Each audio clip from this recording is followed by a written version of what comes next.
Well, somebody told us Wall Street fell, but we were so poor that we couldn't tell. Cotton was short and the weeds were tall, but Mr. Roosevelt was gonna save us all. Well, Mama got sick and Daddy got down. The county got the farm and they moved to town. Papa got a job with a TVA. He bought a washing machine and then a Chevrolet.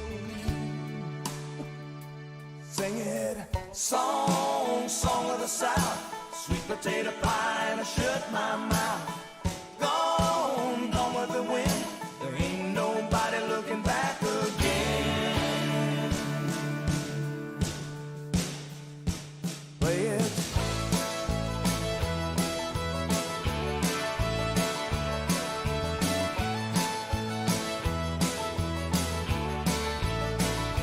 Singing, song, song of the South, sweet potato pie and I shut my mouth. Gone, gone with the wind, there ain't nobody looking back again. Song, song of the South. Gone, gone with the wind. Song, song of the South. Song, song of the South. Singing. Song, song of the South. Sweet potato pie and shut my mouth. Gone, gone with the wind. Ain't nobody looking back again. Song, song of the South. Sweet potato pie and shut my mouth. Gone, gone with the wind. Ain't nobody looking back again.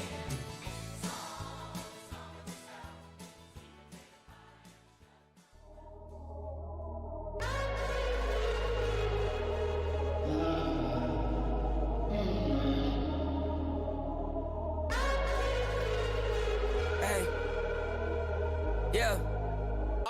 On even on my off days, right even when I'm off base. Life living like tomorrow ain't promised to me, gotta get it today. Why wait, too late, never heard it always. On time, my way, or the highway. My state, not safe, need grace, need love, need God, need faith. Betray, cut ties, first time, first take. Worst case, wordplay, my home, my stage, my place. Less you, more yay, more Drake, more M, more Dre, more Cole, more Kendrick, more names. Corday, Sean Black, my list, my names, my picks, my taste, my fate in my own hands. Hand it over to you, no chance. Wanna get the job done right, I do it myself. Oh yeah, I am what they wanna be, who they wanna see, the big man. God's plan, got a problem with the boy, take it up with him then.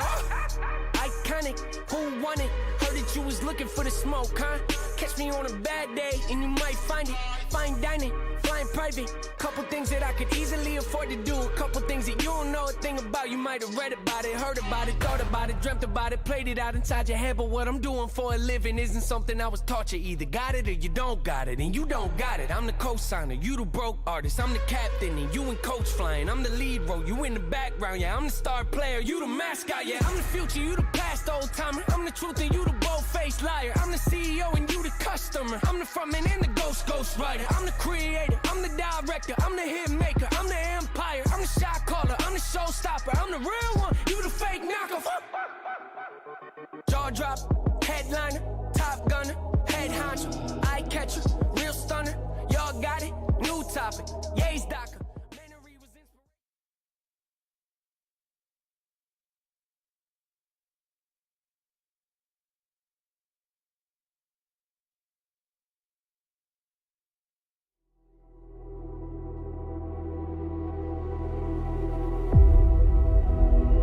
This is madness.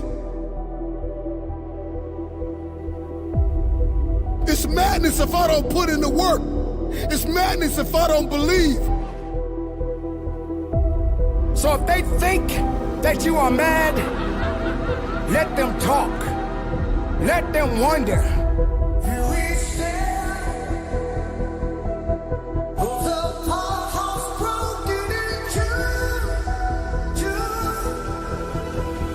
Because the madness sets you apart from everyone else.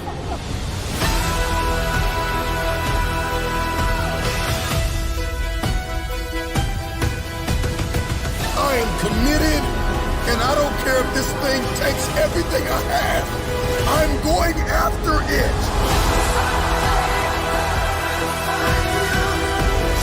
You will believe even when others don't. Bring the madness.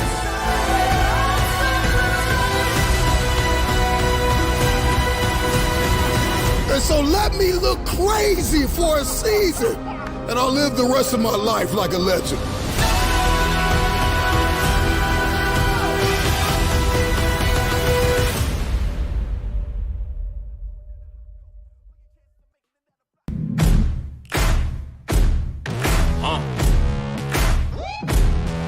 Yeah.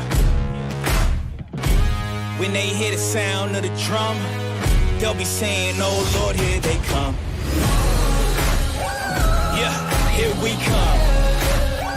Hey, here we come.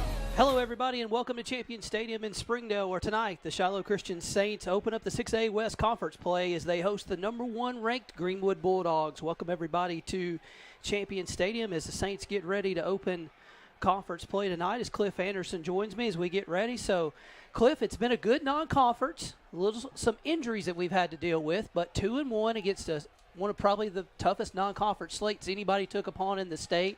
Couple state champions over in Oklahoma with our only loss of the season. So it's been a good non-conference, but you step up tonight, the defending state champions, to open conference play.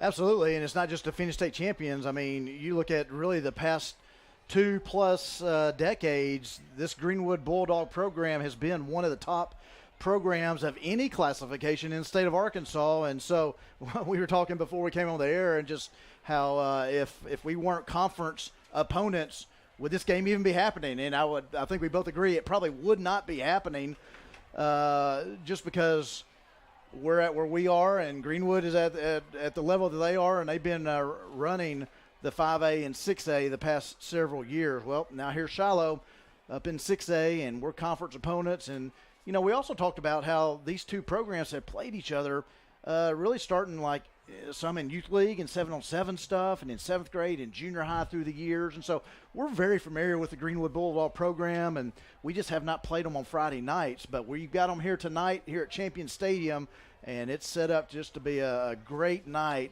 and a great atmosphere for high school football. It'll be a big crowd tonight, probably one of the biggest ones you'll see all season as Shiloh and Greenwood get ready to go. And so, Cliff, talk a little bit about the Saints as we get ready.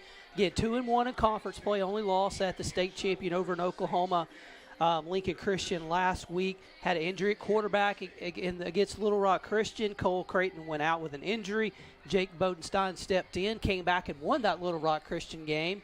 Had a little bit of a rough week last week, but hopefully Jake will be able to respond as we get ready to go. But Cliff, kind of talking about our Saints, it's you know, a lot of times in Shiloh you think of the big passing game. So far this year it's been a little bit more power running. Griffin Mason leading the way. It really has been. It's been 65% run, 35% pass.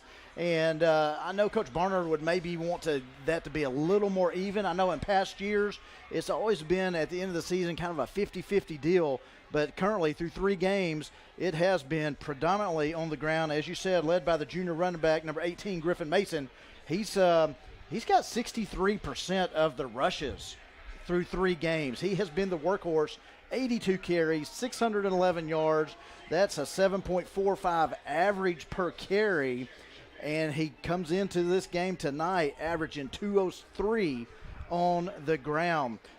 You know, with the injury to Cole and Jake Bodenstein coming in the second game of the season, just the passing attempts haven't been there. But between Cole, what he did before he was injured, what Bodenstein has done, and even one pass for Griffin Mason, they've thrown 68 times, completed 48. That's a 70% completion, 184 yards passing by these Saints. And so I know they'd like to eclipse the 200-yard mark through the air and 300-plus on the ground, and I think that's a recipe for success if the Saints are able to do that. But, again, we've got a very formidable opponent in these Greenwood Bulldogs who are the defending 6A state champions from last year. And even if you look back over the several several decades. Since 2000, Greenwood won their first state championship that year. And what have they done since the year 2000? They've only been in the state championship game 16 times, winning 11, runners-up 5 times. During that same time, if you back it up just a couple years to 1997, Shiloh's first year they played in the state championship game. Shiloh has been in the state championship game 15 times, winning 8, losing 7. So, again, 2 very storied programs in the state of Arkansas meeting here tonight. And the cool thing about it is this is the 2024 version.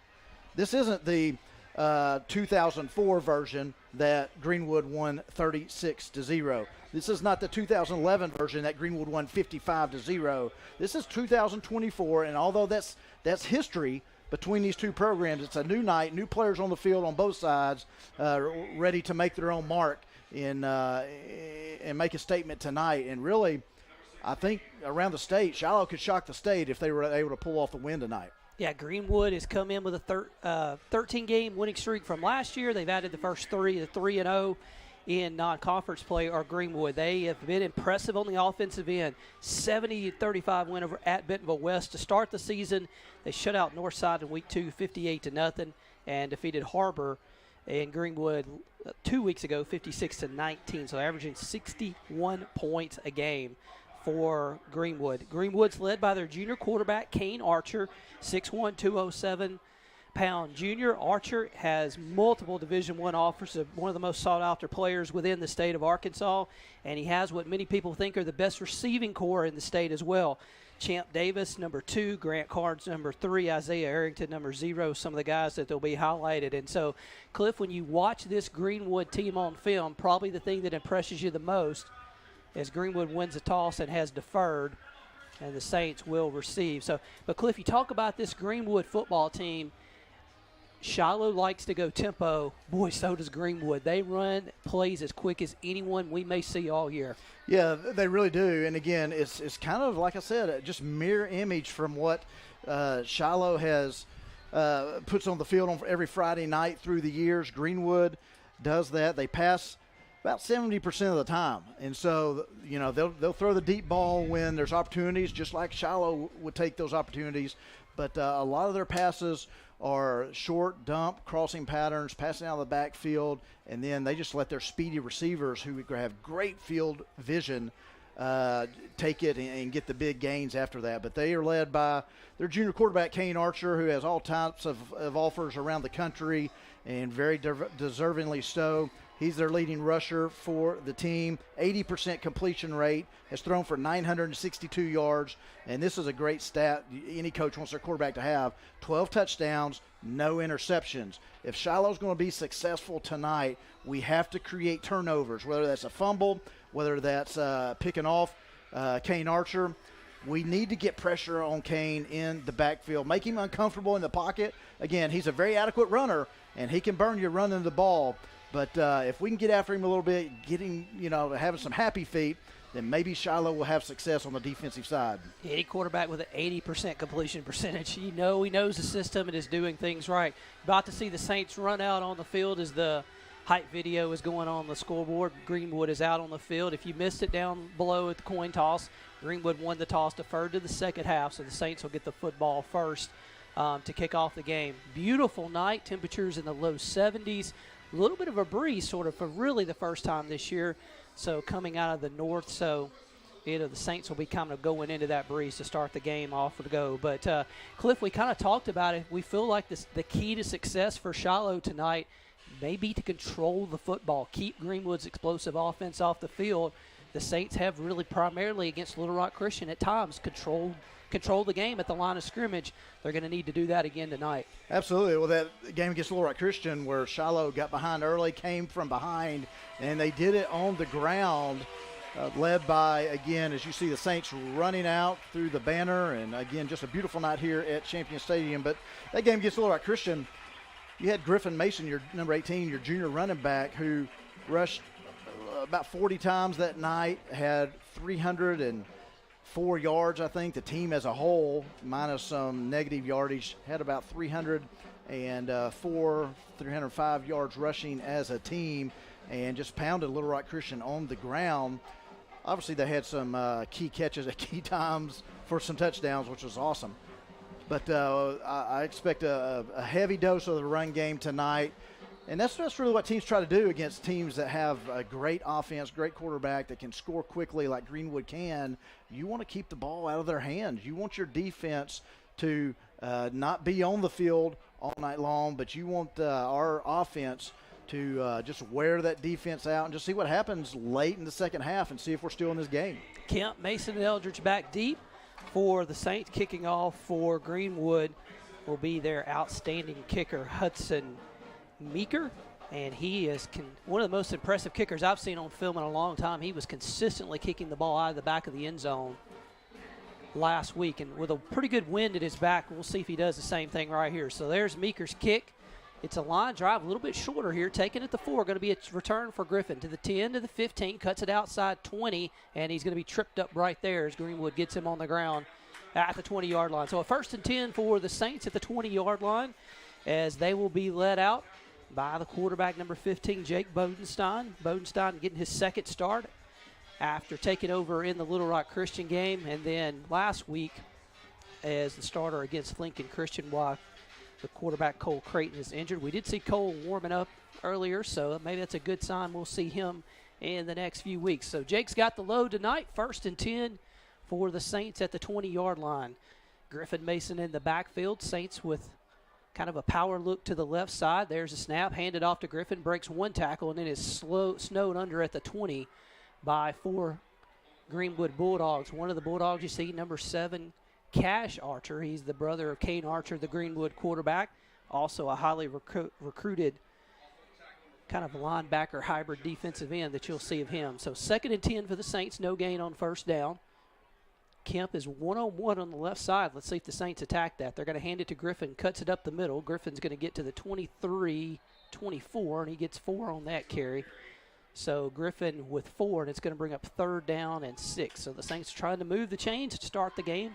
Just underway for joining us, 11:15 to go in the first quarter. Shiloh trying to convert on what is their 3rd offensive play.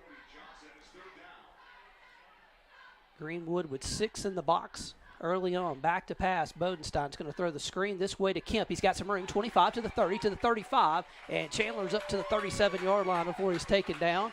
So Saints move the chains as Kemp makes the catch off the screen pass to the left, and it's a 1st down for Shiloh. Nice throw and catch there from Bodenstein to Kemp. Nice blocking on the outside to free Kemp up for the 1st down.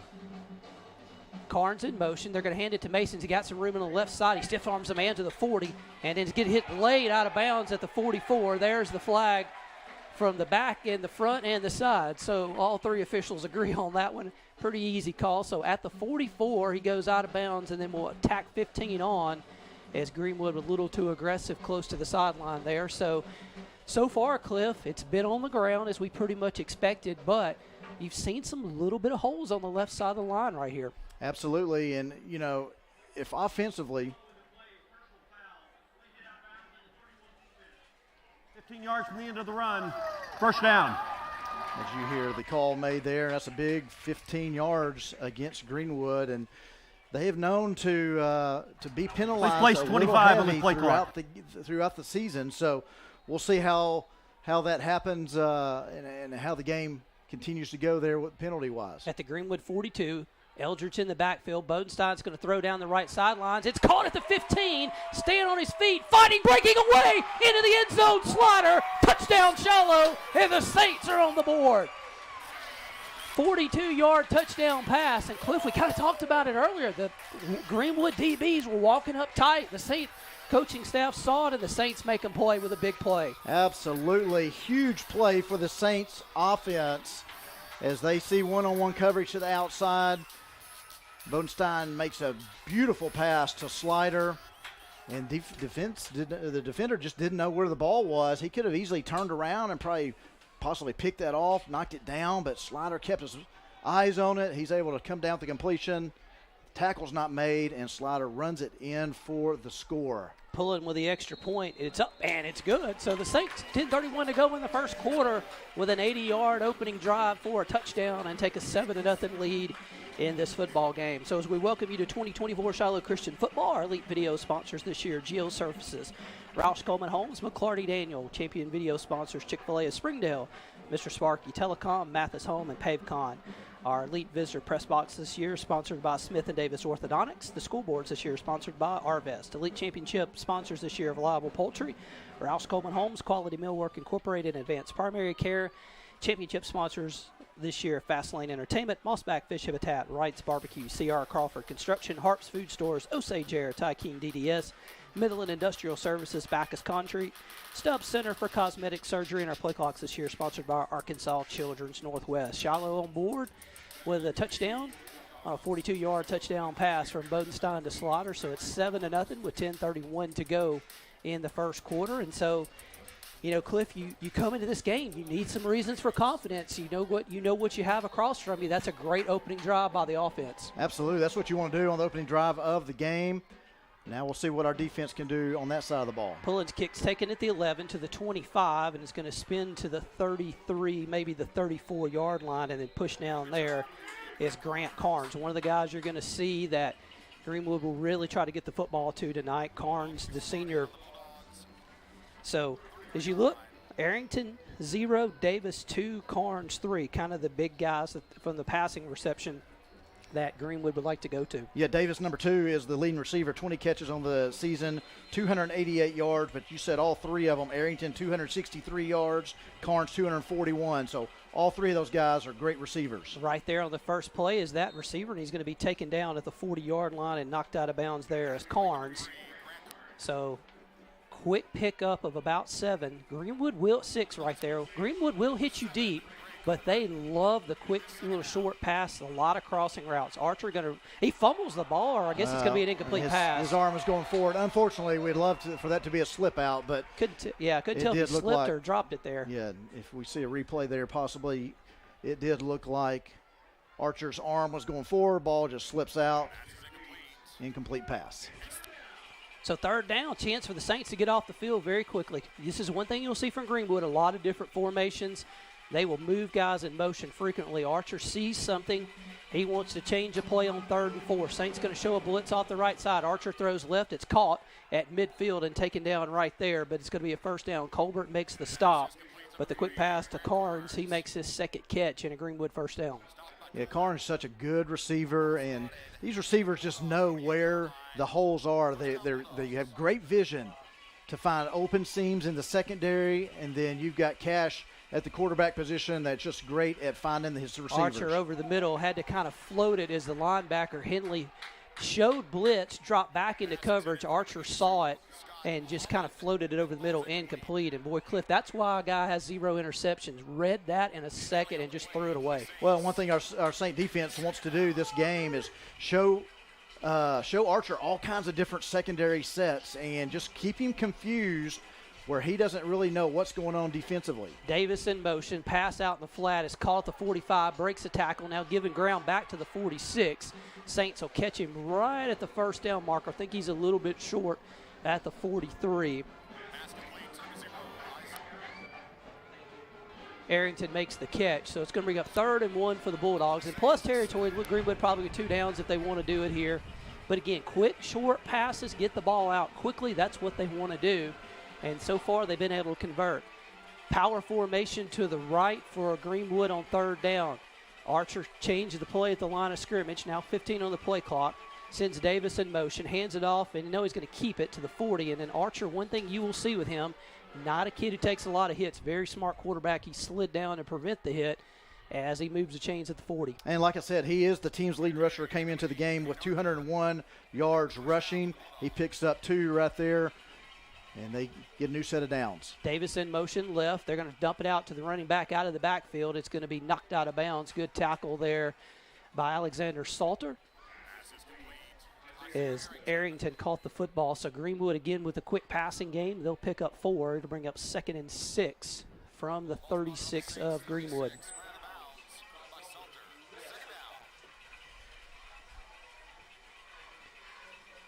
So Greenwood with a 2nd and 6. Archer going to bubble screen left again to Arrington. Gets a good block. He's going to be knocked out of bounds close to the first down. Going to mark him out at the 31, a gain of 5, so 3rd down and 1. So far, Greenwood's done a good job of staying ahead of the chains, no negative plays, and have been able to continue using the short passing game. The officials are going to stop it on the left side, and they're pointing at 0. Please set the game clock to 9 minutes, 1 second. 9:01 on the game clock, please.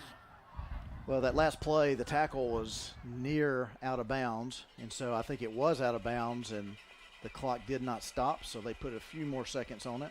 I don't think it's really going to make a difference here in the first quarter. There's a handoff up the middle. I think he got it. Yeah, spins forward to the 30.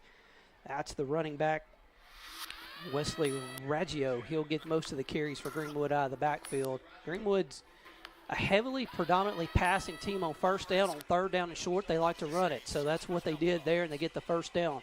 At the 29, back to pass. Archer fires over the middle, got a man open, caught at the 10, and taken down hard at the 5-yard line is number 2, Champ Davis. He got across an open on the seam route, and it's a 1st and goal for the Bulldogs.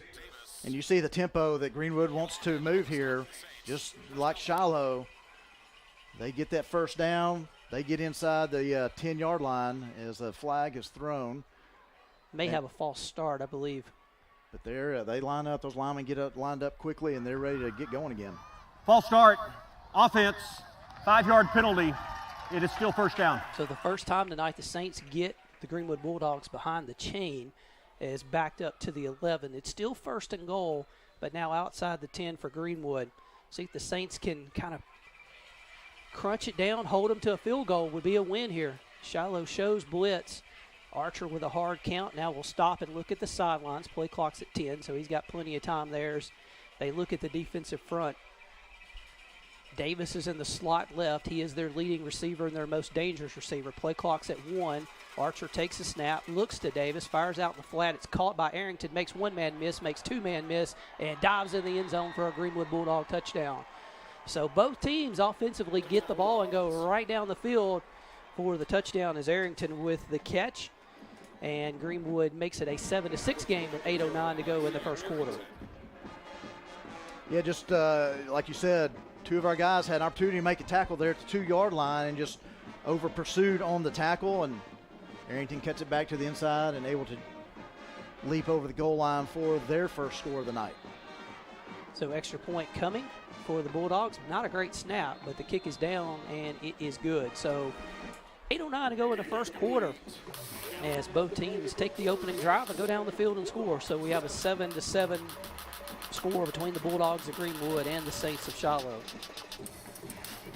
We'll look at some of our platinum sponsors of Shiloh Christian Football for 2024. Harris CPA LLC, Elite Masonry, Goldfish Swim School of Rogers, Carbon Designs, First National Bank, Rogers Insurance Agency, Family Legacy Planning, Tesseret Fab LLC, Williams Tractor, Canis, Eclipse Construction, Loma, Teamwork Core Value Signs by the Creighton family, PRZ CPA and Advisors, Focus Family Eye Care, Black Hive, Impressions Online Boutique, TRS Healthcare, Retriever Academy, Sims and Renner Insurance, Alecki Construction, Prestige Consumer Healthcare, Riggs Contracting Concrete Specialist, AR Care, Ozark Sportsman, The Story Law Firm, ERC, and Universal Supply Company. So Greenwood will kick off as we're in a 7-7 game. Kemp, Eldridge, and Mason back deep for the Saints. So Shiloh, good opening drive. Going to have to match it as Greenwood had their own opening drive to score and tie the game at 7. There's the kick. It's a line drive kick going to go over Kemp's head and into the end zone for a touchback. So we mentioned pretty stiff wind behind Greenwood on this opening drive, and that kick goes in the end zone. So drive number 2 for the Saints, Cliff. Yeah, you know, it's been pretty exciting opening game here. 7-7 early on. Both teams scoring on their first drive. I look back at previous scores in this 10-game series. You have to go back to 2013. Last time we played, Greenwood won 55-24. A lot of points scored there. I'm looking at other scores, 55-21, 55-0, 48-27, 54-51, 49-48. So what does that tell me? There's just a lot of scoring that happens in this series. Griffin Mason going to take the handoff going right this time. Griff's to the 23, and he's going to be taken down hard there. His helmet comes off. So Griffin's going to have to leave for a play, I think, as I don't see a penalty marker over there. Yep, they're going to stop it. So Griffin will have to leave. Eldridge, the freshman running back, will come in for Griff. So 2nd down and 7 for Shiloh. Bodenstein's going to send Slaughter in motion this way. He's going to he's going to pass out in the flat. It's caught by Kemp. Kemp trying to get outside, stiff arms a man, gets to the 30, 31. He's going to be out of bounds there, right at the chain. So we'll see if they gave it to him or not. They do move the chains. Well, Cliff, we needed to get to the 31 for a first down. They marked it to the 30 and gave us a first down. So we will just snap this and not tell anybody. 1st and 10 for the Saints. There's a handoff. Coming this way is Eldridge. He's in trouble in the backfield. Makes a couple men miss, though. Good run by Eldridge, and he's out past the 35-yard line for the first down. I'm sorry, not for the first down, but a good run on first down. So he was in trouble in the backfield there, got away, and Cliff, we talk about staying ahead of the chains when you want to run the football. So important. Great job there by Eldridge, the running back. Absolutely. Missed tackle there by the end there on the Greenwood side, and Max able to capitalize off of it. At the 35, empty backfield for Bodenstein, rolling right, has time, now dumps it over the middle, hidden complete at the 40-yard line. Was intended for Dalton Cards. Good coverage there by Greenwood. They had that one kind of sniffed out, so it's going to be got 3rd down and 5 for Shiloh. 7:07 to go in the first quarter. Saints had a big 3rd down on the last drive. They were able to convert and keep the football. You want to do that again right here. That's Bodenstein's first incompletion. He had been 3 for 3 up to that point, so very effective here early in the first quarter by the sophomore quarterback, Jake Bodenstein. Kemp one-on-one to the left here. Slaughter is out to the right with Carnes. Pulling this way, going to hand off coming this way. Hit in the backfield is Mason, and he gets maybe a yard, but that's it. Greenwood with a good job as they stuff the Saints for only a yard on 3rd and 5. And it will bring up a 4th and 4 for the Saints. So 4th down, and Shiloh will punt. Yeah, real strong breeze blowing in from the north. That will be what Griffin Mason is punting into. He's punting from south to north, and that's a pretty stiff breeze there. So we'll see if Shiloh kind of gambles here, and 4th and 4. So well within their range, but boy, Greenwood is crowding that line. Mason's going to kick it away. It's maybe partially blocked. It's going to go out of bounds around midfield. As Cliff mentioned, Greenwood was kind of clogging the line. It looked like they may have gotten a hand on it, and Griffin kicks it out. And it's going to be at the 43-yard line is where they'll mark it. So the Saints barely punt that one for the first down, unfortunately, on 4th down and 4. So Greenwood's going to take over at the Saint 44 with their second possession about halfway through the first quarter. Yeah, just an 8-yard punt there, and Greenwood has great field position. Archer sees 6 men up at the line of scrimmage. Back to pass. He's going to fire over the middle. It's too high and incomplete. So good coverage there by the Saints secondary as they were on the receiver pretty tight. Archer just led his receiver just a little too much. So 2nd and 10 coming up. He had Davis open, just overthrew him there down the middle. Maybe a situation where the wind kind of caught Archer by a little bit of surprise too. It's really picked up in the last about 5 minutes, blowing hard. In motion, receiver to the right, trips this way, bubble screen this way. It's caught at the 42 and going to be taken down at the 40. Saints hold them to about 3, maybe 4 on that play. It's going to bring up 3rd down. Greenwood in plus territory, though. You got to think there. Probably a 4th down is the next option here pretty easily. It's 3rd and 7 for the Bulldogs. 5:52 to go first quarter. Saints show blitz. And I think the Saint defensive line jumped offside, so that'll be a free 5 yards for Greenwood, which will make 3rd and short. Offsides, defense number 42. 5-yard penalty. Still 3rd down. A lot more, 3rd and 2. Yeah, a lot more opportunities here on 3rd and short to pick it up. And as you've said, Greenwood likes to throw on 1st and 2nd downs. 3rd and short, they're running the ball most of the time. Raggio's in the backfield. He's going to take the handoff going left. He's hitting the line of scrimmage and thrown down. No gain. Good job by the St. defensive line. So it's now 4th and 2 for Greenwood. As the Bulldogs will try to convert on 4th and 2. But, hey, good job there by the D-line. Absolutely. That's the pressure that this St. defense needed, and I don't think there's going to be a hesitation on Coach Chris Young's part on the Greenwood side. They're going to go for it here and rely on their big guys in the trenches to create a hole and try to allow their team to pick up 2 yards for the first down. Davis and Carnes to the right, their 2 best receivers. Running left is Archer. He breaks a tackle and he's down the sidelines and he's taken hard off his feet by Salter at the 27, but Archer's able to get the first down, so no opportunity to slide there as he takes a big lick, but Archer picks it up with a power quarterback run to the left, and Greenwood with a first down at the Shiloh 27. Archer, bubble screen left, is going to be caught after a gain of a couple.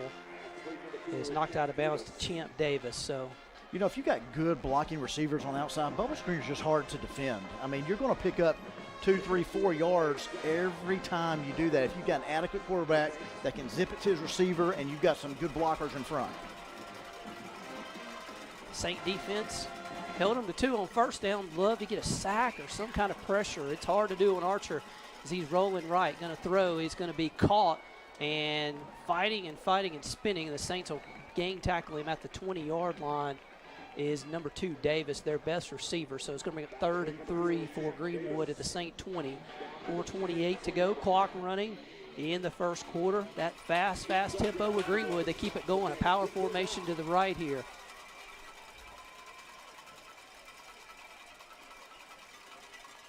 There's a snap, going to hand it off the middle, hit at the line, and nothing doing again. Another 3rd down and short that Greenwood cannot run the football. On top of that, number 53, one of their offensive linemen, loses his helmet, so he'll have to come out, and it will bring up 4th down and 3 for the Bulldogs. And I think, again, Coach Chris Young is not going to hesitate here. You're not playing this game for field goals. They want to keep the ball and try to pick up these 3, 4 yards needed for the first down. So 4th down, we'll see if the Saints can get some pressure on Greenwood and see if they can turn it over on downs. Mario Dunbar, the single set back to the right of Archer, trips to the left. There's a snap, bad one. Archer gets it, throws it deep down the right sidelines, and it is, did he catch it in bounds? He did. Wow, what a tremendous catch in the back of the end zone by the senior Cards as he hot pointed it and got the right foot down in the back corner of the end zone for the Greenwood touchdown. So Archer had the bad snap, was able to corral it and just knew where his receiver was and made a good pass to the end zone, and the receiver Carnes makes a play for him. So Greenwood with a touchdown, and it's 13-7. And boy, Cliff, that's a tough one. You had them kind of where you wanted it. They just made a play. Absolutely. You got to give their offensive line credit for giving, as the kick is up and the kick is good. 14-7, Greenwood now. But the offensive line, the snap was a little wobbly to Archer's right. As you will look here on the replay, he missed the snap, but he just throws it up, and that's just a receiver going up and high pointing the ball. And unfortunately for Shiloh, he comes down inbounds with the catch and the score. So a 4th and 3 touchdown pass for the Greenwood Bulldogs. Now with 3:43 to go in the first quarter, Greenwood has their first lead of the night as they lead at 14-7. As they're able to take another drive. This one a little shorter, starting at on the Saints side of the field, but Greenwood was able to convert a couple of 4th downs on that one to get the touchdown. So Shiloh offense with the pressure on, but Cliff, 2 drives, you score on the first one, the second one you have the bad punt, but we've moved the ball effectively on the ground tonight. Yeah, you can't give a really good team a short field, which we did because of the punt there.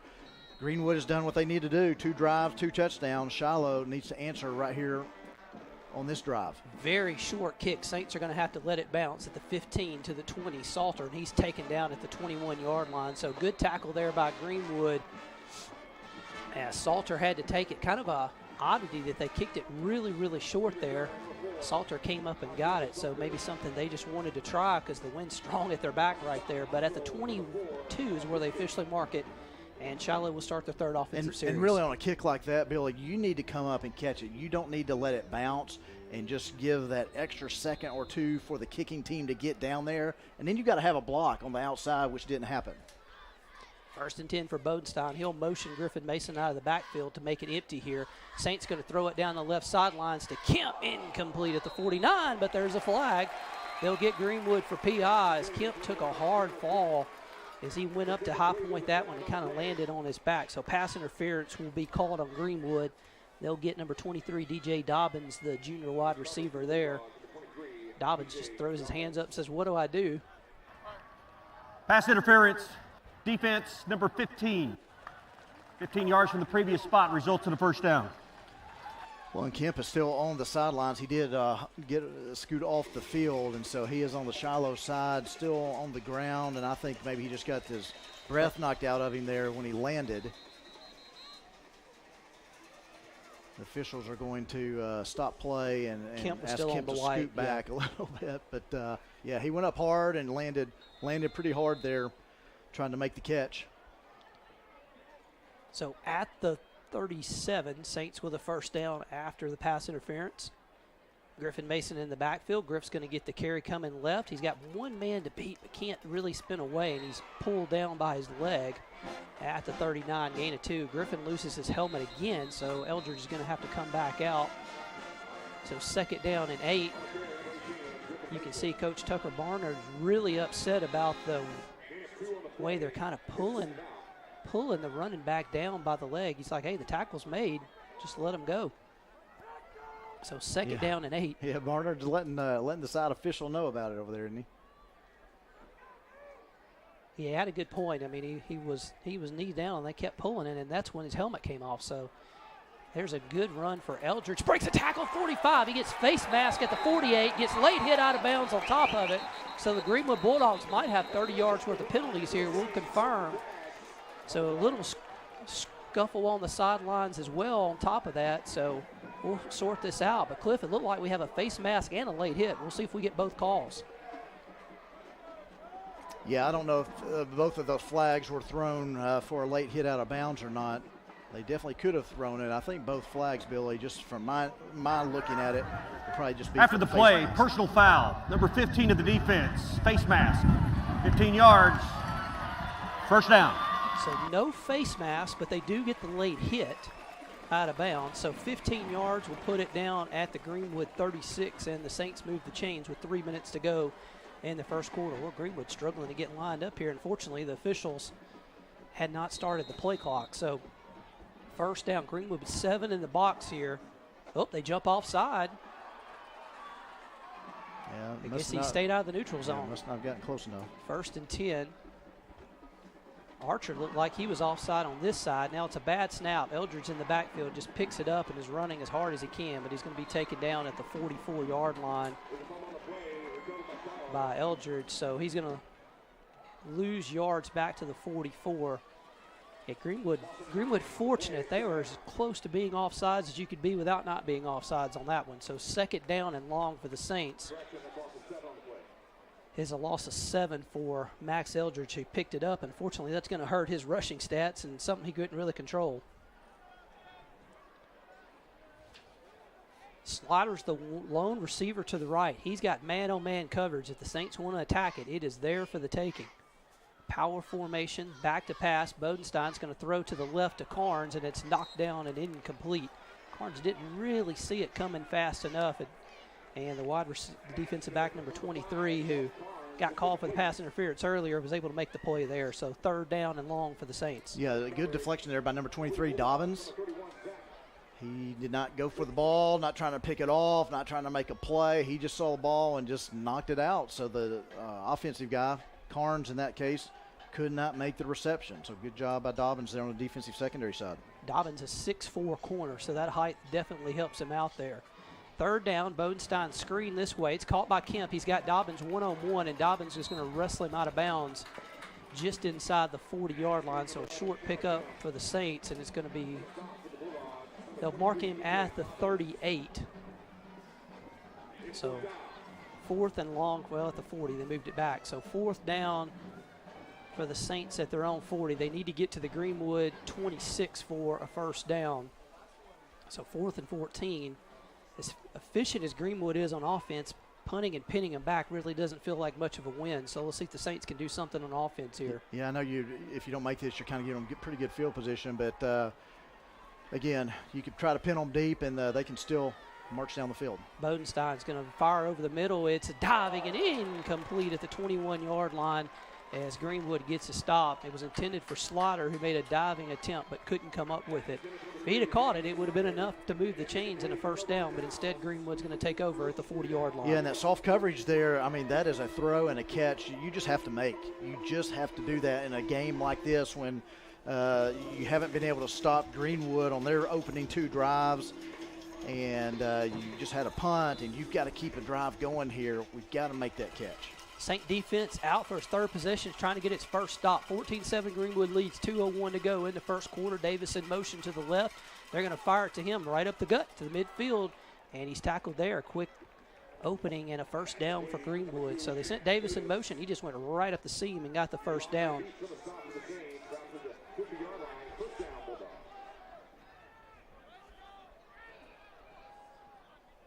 So Greenwood at midfield will run a player off who didn't get off the sideline, and the Saints are going to drop him in the backfield for a 4-yard loss at the 46-yard line. Yeah, great coverage and great one-on-one tackle there by Xander Salter coming up and making the hit behind the line of scrimmage. Brings up 2nd and long now for the Bulldogs, who have shown they can be very effective just nickel and diming you down the field. So 2nd and 14 now for Greenwood with 1:18 to go in the first quarter. Trips to the right, one running back in. You pretty much know this is a pass, so see if the Saints can get them off the field here. Man in motion, back to pass. Archer fires over the middle. It's intercepted at the 45 to midfield. Hurdles the man. The 45 is Slider. He's still running. Is going to be taken down by Greenwood at the 45. So Kane Archer with his first interception of the 2024 season as the Saint defense comes up with a big play that they need with exactly 1 minute to go in the first quarter. What a read there as you look at the replay by Zane Slider. And let's just see what the issue was. Okay, Archer just made a bad throw. He underthrew his receiver. Didn't see his Slider right there. And Slider, being a receiver himself, has great hands. Just talked about him. He didn't make the catch on the previous opportunity. He made up for it right then on the defensive side. So now Shiloh has great field position. Still here with 1 minute in the first quarter, at the Greenwood 45-yard line. So trips to the left for the Saints. First time we've seen this formation for Shiloh tonight. Bodenstein hands it off to Mason, picking his way to the 43 as Griff will get, they'll give him down to 42, so we'll give Griffin 3 on that carry. 50 seconds to go in the first quarter. Greenwood leads 14-7. Shiloh in plus territory, though, after the turnover for the Bulldogs. Bodenstein's, well, it looks like a busted play, and Archer's going to sack him at the 48-yard line. Looked like the Saints maybe wanted a bubble screen, and it just wasn't there, and Bodenstein just had to eat it and take the sack at the 48. So 23 seconds left to go. Saints don't have to run a play if they don't want to. And you may want to, Cliff, you may want the quarter just to end right here because then you can flip it and have the wind at your back in what would be the second quarter. And I think Coach Tucker Barner's thinking the same thing as he signals to his quarterback, just come this way. We'll let the quarter run out. So that will end the first quarter at Champion Stadium as Greenwood has a 14-7 lead as the Saints will have a third down at the Greenwood 48-yard line when we get ready to start the second quarter. But so, Cliff, after a couple rough drops where Greenwood went down, had a short field on the second one and scored, your defense comes up with a big play. And if you're the Saints, you've had a lot of positive things tonight. Just stopping that Greenwood quick bubble screen offense has been a challenge. Yeah, it has been. It's a challenge for not just Shiloh tonight, but it's a challenge for every team Greenwood plays through the years. Yeah. It seems like they just executed at a very high level. They block well on the outside, and they're just a well-oiled machine. Where they're not well-oiled is in the penalty game, as Greenwood already has 4 penalties, and some of them have been pretty costly in yardage for them.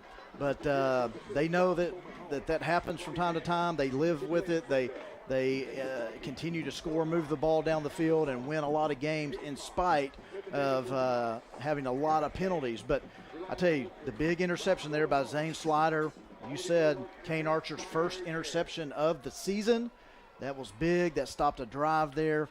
The Saints need to make something happen here as we start the second quarter. Again, the wind at our back going north to south, but it's 3rd and long for the Saint offense. 3rd and officially 13 for the Saints. You'd like to at least get half of it back, give yourself an opportunity on 4th down. Bodenstein has time, going to roll to his right. He's going to run to the 45, and he's going to be taken down there. So he gets back 3, maybe 4 of it's going to bring up 4th and 10. Good coverage there by Greenwood down the field. Bodenstein just had to pull it down and run, couldn't get much. So 4th and 10 at the Greenwood 45. Saints not going to punt. Again, you talk about such an explosive offense with Greenwood, you just pretty much have to take advantage of any opportunity you have, and the Saints on the plus side of the field with a turnover need to do that right here on 4th and 10. Yeah, even if you don't pick up the first down, let's try to get 8 or 9 and at least make it a little more difficult for Greenwood, but I'd love to see them pick up 10, 11, 12 yards here. Keep this Mason drive out going. of the backfield to the right. They're looking that way. They're going to throw it to him, and he caught it to the 35, to the 30. Griff spins away, and he's fighting and scrambling his way down to the 26-yard line, and the Saints move the first down chain. So a 22-yard pickup for Shiloh right there to Griffin Mason to the 26-yard line. So they'll actually mark the 27, so we'll give him a gain of 21. But 4th and 10, the Saints move the chains and get a first down as they get it to Mason out of the backfield with the pass here. Greenwood shows blitz, back to pass, bubble screen left to Kemp. There's a flag down. Saints may get called for a hold there and going to be pushed out of bounds as Kemp after he gets about 8. But there's a flag at the 31, and I think Greenwood had blitzed, and I think the interior of the line for the Saints kind of held him off just to try to get the pass off, and are going to get called for the hold here.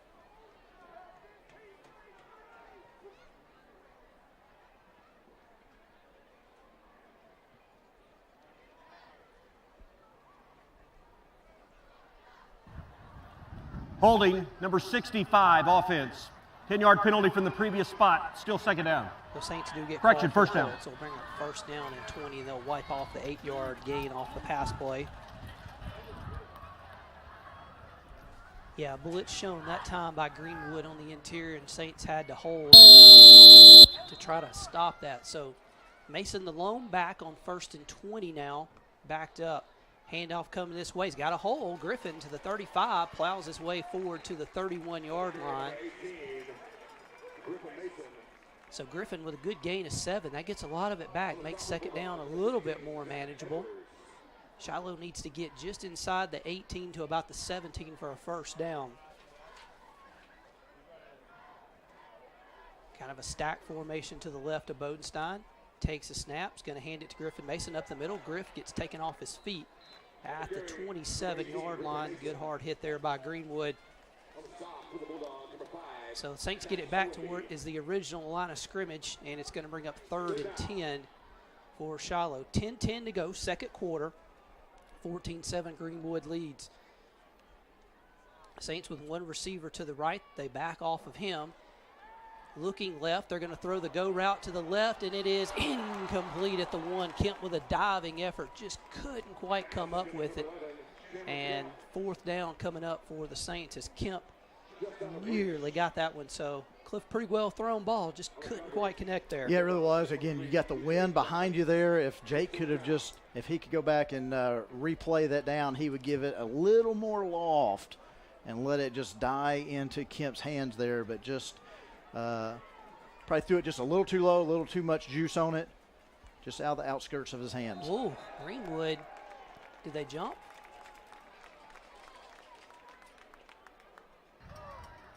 Encroachment, defense number 7, 5-yard penalty, and it's still 4th down. Offside that time. And that brings up 4th and 10, brings up 4th and 5 at the Greenwood 22.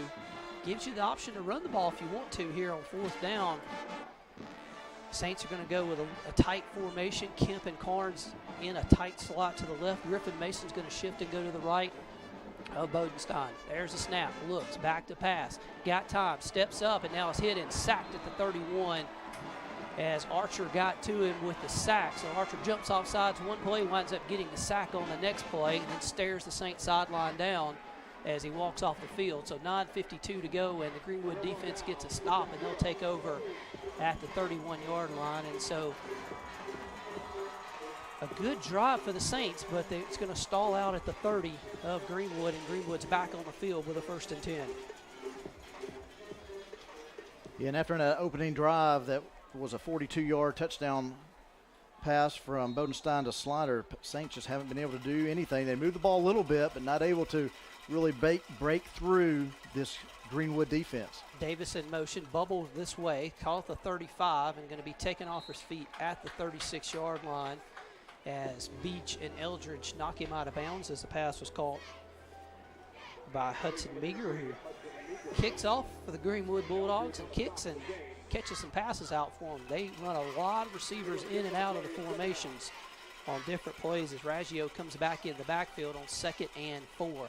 Bevel to the right. It's going to be caught by Davis and look like a block in the back there. Is going to be pulled down from behind at the 40-yard line. He'll be right at the stick.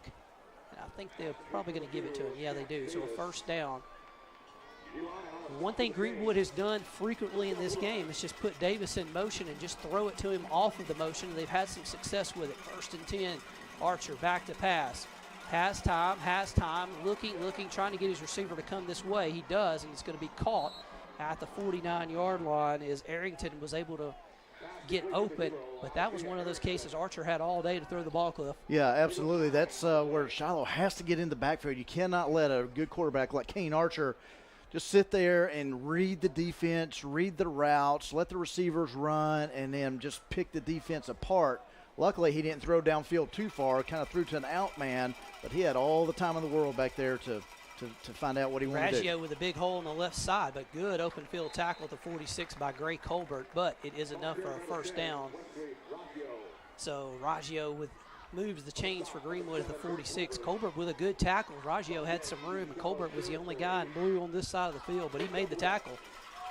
So 1st down for Greenwood at the Shiloh 46, 9:03 to go in the first half, 14-7, Greenwood with the lead and the football. Saints show a 3-man rush, and here goes Davis in motion again. Archer looks this way. He's in trouble, rolling right. Archer gets away. Now he's going to throw. It's going to be caught at the 32, taken off his feet at the 29-yard line as Carnes. So one of the things we talked about is the ability of the quarterback, Archer, to scramble and make things open. Twice in a row, he's been able to extend the play with his legs and give his receivers time to get open. So it's going to be a 1st down at the Shiloh 28-yard line for Archer. 2 backs in the backfield. Hard snap count. Saints kind of show their play, but they'll change it up a little bit. Shiloh's going to show a heavy middle blitz right here. Let's see if Greenwood changes the play.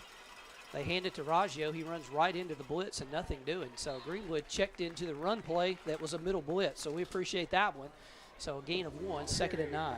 Haven't really talked about the offensive line for Greenwood. They've got some seasoned veterans up there. They start 2 seniors, 3 juniors. They've got good size. You can see it on your monitor there. 6'4", 265, 6'3", 285, 6'2", 250, 6'4", 250, 260. So pretty big offensive line there that do a great job for the Greenwood Bulldogs. Greenwood will split it out and go empty for Archer at the 26. He's going to fire to the right. It is caught. Ooh, nice catch.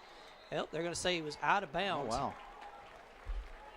I don't know if he stepped out of bounds and came back in or just usually stepped an on the official line. will drop the hat if he steps out before the catch is made, but it's hard to tell from where we are here, but it looked like he was like on the hash marks on the side over there. Yeah, they must have just had the edge of the shoe on the line. Well, we'll take Either way, it. We'll 3rd take and it. 9. Saints defense will get it. Now, Greenwood is going into the wind here, so if they were taking a negative yards play, it would be a long field goal attempt. See if the Saints can get something. Archer, they don't like the play call, and I think they're going to call a timeout. Yeah, they do with 1 on the play call. Greenwood coaches were frustrated. They thought Timeout. they got the Saints to jump Greenwood, off sides. first charge timeout No of call. the half. And Please it's set the going game be clock to 3rd 7 and minutes, 9. 45 So, seconds. Man, Cliff, onside 7:45 and on the offsides game has been clock. interesting tonight. We've had more right there added calls than you can imagine. Yeah, we really have. I mean, looking at the penalty chart here, you've got Greenwood already 5 penalties here in the first half. We still have 7:45 remaining, and Shiloh with only 2 penalties. You look there on your screen and see great turnout here from the student body to adults to they even brought in some extra stands that they put on the ends down here. Greenwood, just down the road, about an hour and a half, just south of Fort Smith, made the drive up, and great representation from Sebastian County down there in Greenwood. But beautiful night for football. You know, earlier in the week, Billy, I was a little concerned. It was supposed to, they were calling for rain with that system coming through, the hurricane that came through the southeast, and maybe another front coming through and bringing rain. And I thought maybe this will slow Greenwood down a little bit in their passing game, but the rain has held off, and so far the Saints are staying right here with Greenwood. So Greenwood with a 3rd and 9. Davis, it sounds like a broken record in motion. Back to pass, Archer, he's going to run. He's got some room. He's to the 25, outside to the 20, to the 16, and he's got the first down. So, again, Archer extends the play enough. This time he carries it with his legs, and we talked about the leading rusher for Greenwood just making a play right there. Yeah, I mean, he runs when he needs to, and he's very adequate. I mean, you can see this translating to the college field on a Saturday. He's that type of a quarterback, and he runs when he needs to. All the action was going to the right, far left side, wide open, and Archer's able to scamper for the first down. So 1st and 10 for Greenwood. Archer's going to bubble it this way. It's caught to the 15, to the 10, up the sideline and to the seam. He fumbles the ball in the end zone. It's loose. I think Shiloh has it. And do the Saints do? They do. A fumble by Greenwood going in, and the Saint defense comes up with their 2nd big one of the night. I think Max Eldridge fell on it, Cliff. I can't exactly Rolling tell. on the field is a fumble prior to the ball reaching the goal line, recovered by the defense. It is a Yeah, I think it's touchback. number 2, Chant Davis, caught the pass, and boy, he had the blockers in front of him. He had his whole offensive line in front. You were about to call the touchdown for Greenwood, and Shiloh, as they make the tackle, strip Davis of the ball. They recovered in the end zone. What a timely turnover for the Saint defense. Here's a replay of it. We'll see. Eldridge apparently recovered it. We'll see if we can tell who stripped it on the replay. But look at the here. blockers he has in front of him here. Slider, it looks like. No, Beach stripped it No, out. number 2, Beach yes, stripped Cohen it Beach. out. Yeah, great job by Cohen of not giving up on the play. So a sophomore and a freshman saved the day for the Saints there. So Shiloh 1st and 10 at his own 20 with 7:30 to go. Handoff Griffin. Mason Griffin's going to plow forward for a yard, and that's about it to the 21-yard line. So 2nd down. 7:20 to go in the first half. Saint defense has forced 2 turnovers, and I believe it's the first Greenwood turnovers of the year. We know it's the first interception that they've had. But Cliff, if you got to think about it, teams that scored 70, 59, 53, you've held them to 14 so far. The defense keeping the Saints in the ball game. Trips to the right. Bodenstein's going to run the bubble himself, and what a great job by Archer as he jumps up and knocks down the bubble screen, as it was intended out here for Chandler Kemp. So Saints after the turnover now, 3rd down and 9 very quickly with 6:56 to go in the first half. Yeah, so after a turnover, you'd like to just drive down the field, and you're down 1 score. You'd like to tie this game up, but just nothing doing on these first 2 downs. Brings up 3rd and long. You can see Greenwood's watched some tape on the Saints the first few games of the season. They are keying in on number 18, Griffin Mason, not letting him break anything big against them. Back to pass, Bodenstein gets pressure, steps up in the pocket. It's tipped, and did Kemp catch it? I Nope, think it bounced. incomplete. Yep, good effort by Chandler, but the official pretty adamant from the back judge and the side judge to say that it hit the ground incomplete. Well, Kemp's trying to plead his case a little bit. He's like, hey, I caught that ball. But here's a replay, but if you back it up just a little bit, but boy, from my vantage point, it did look like it bounced there. An official right on it makes the call quickly. 4th down, Griffin Mason will be on to punt. Back deep is Grant Carnes, the senior wide receiver for Greenwood. So Griffin, who typically gets a lot of height on his punch to begin with, will have a pretty stiff breeze at his back here. You'd love to pin Greenwood with no return here and maybe back him up a little bit. Standing at the 45 is Carnes. Snaps a little high. Mason kicks it away. Good high kick. Backing up Carnes. Bounce ball. Roll, roll, roll. It's going to hit at the 30. This is going to be a great punt down at the 28-yard line. So Little talking going on back behind the play between Greenwood and Hudson Ball, but nothing happens there. Greenwood will take over at their own 28. Great punt for 51 yards by the running back for the Saints, Griffin Mason, also the punter. So Griffin with a great kick at the 28. 6:50 to go. You really feel like this is a pivotal drive. Saints have gotten a couple stops, but you don't want to go down 2 scores so you can kind of get that offense going a little bit.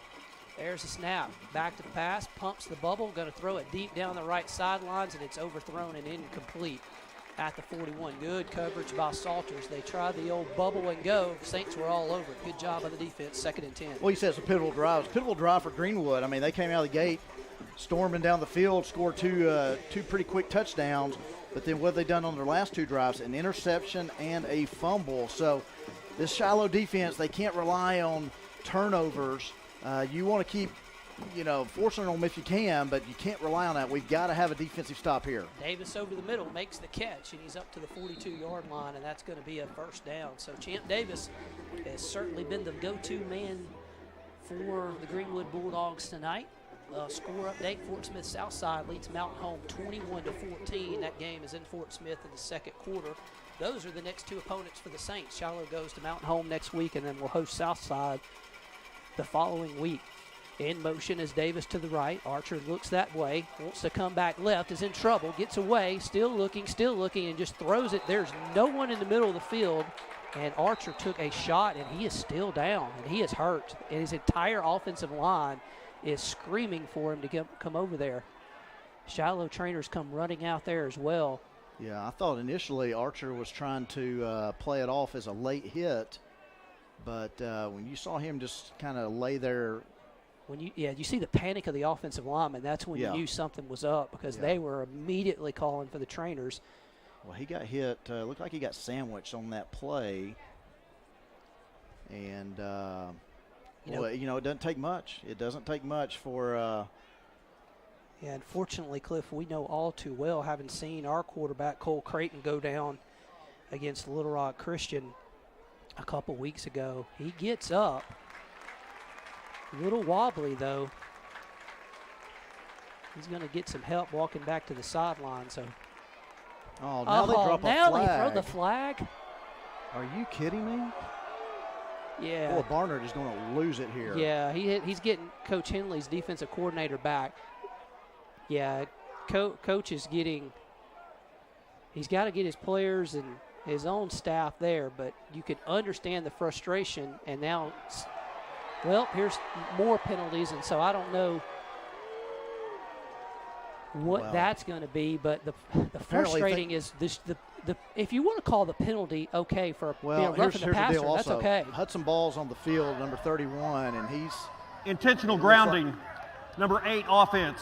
Just listen to 5-yard penalty from the spot of the foul. That carries a loss of down. It will be 3rd down. Following the play, sideline warning. Shiloh Christian, their first sideline warning of the game. Okay, so that worked out okay for the Saints. Okay, I thought it was a late hit. That's what I thought too, and I think that's what Henley thought. The defensive coordinator, boy, he was hot about that. But the flag, and that's what an official just needs to say. And obviously we can't hear what's going on down there, but the official needs to say, "Hey, coach, it's okay. That's intentional grounding, and it stays there." Because to me, it looked like Henley thought late hit, and he's just losing it for the late hit. Greenwood. So Greenwood's second charge take a timeout of the half. This may be one to kind of get their backup quarterback. Now, I'm not sure if we'll put our camera guys on the spot. If you go to the Greenwood sideline about where the first down marker is, they have a medical pop-up tent like you see with college players. And you can tell there are 3 to 4 people outside of that medical tent. So there it is right there. Great job by our crew. You can see Kane Archer's in that tent. So that's kind of what you see on Saturdays. I think Cliff, Alabama was the first one to do that. It's kind of become. I don't know if I've seen it on the high school level. Here in I Arkansas. actually made the comment to a friend as I walked in tonight. That's the first one I ever remember seeing on the high school level. You see it at the college level, but Kane Archer is in that tent getting checked out. He was very wobbly walking off, and you don't want to speculate, obviously, but you wonder if he took a hit to the head of some sort on that play. Well, so the way he laid there for motionless for just a second. It does make you wonder. And he got help as he got up and walked, so that makes it too. But well, it brings up 3rd and long here for the Bulldogs. The Saints have Greenwood right where they want them with a backup quarterback. 3rd and long here, going from south to north. You got a stiff breeze blowing in from the north, so everything's set up for Shiloh right here. They just got to make a stop. Can't give up anything big. I'm looking here on the 45-yard line, and you see 1, 2, 3, 4, 5 Saint safeties playing deep. They're willing to give up 10, 15, 18 yards, but you don't want to give up 22. Yeah, I was going to say it's 3rd and 22. The backup quarterback is Cooper Goodwin. He's a 6 foot, 180-pound junior quarterback for Greenwood. Now, Greenwood called a timeout to try to get him set. The officials are still talking at the 30, not quite sure. They're calling the coaching staff from both sides over to have a conversation about something. 6:14 to go in the second quarter. We've got an injury to Kane Archer, the outstanding quarterback from Greenwood. Well, I'm not a lip reader here. Camera crew doing a great job of zooming in on, I don't know if there's something, they're looking at his watch, the official was, so I don't know if there's something wrong with the clock or they're keeping something on the field maybe, I'm not sure.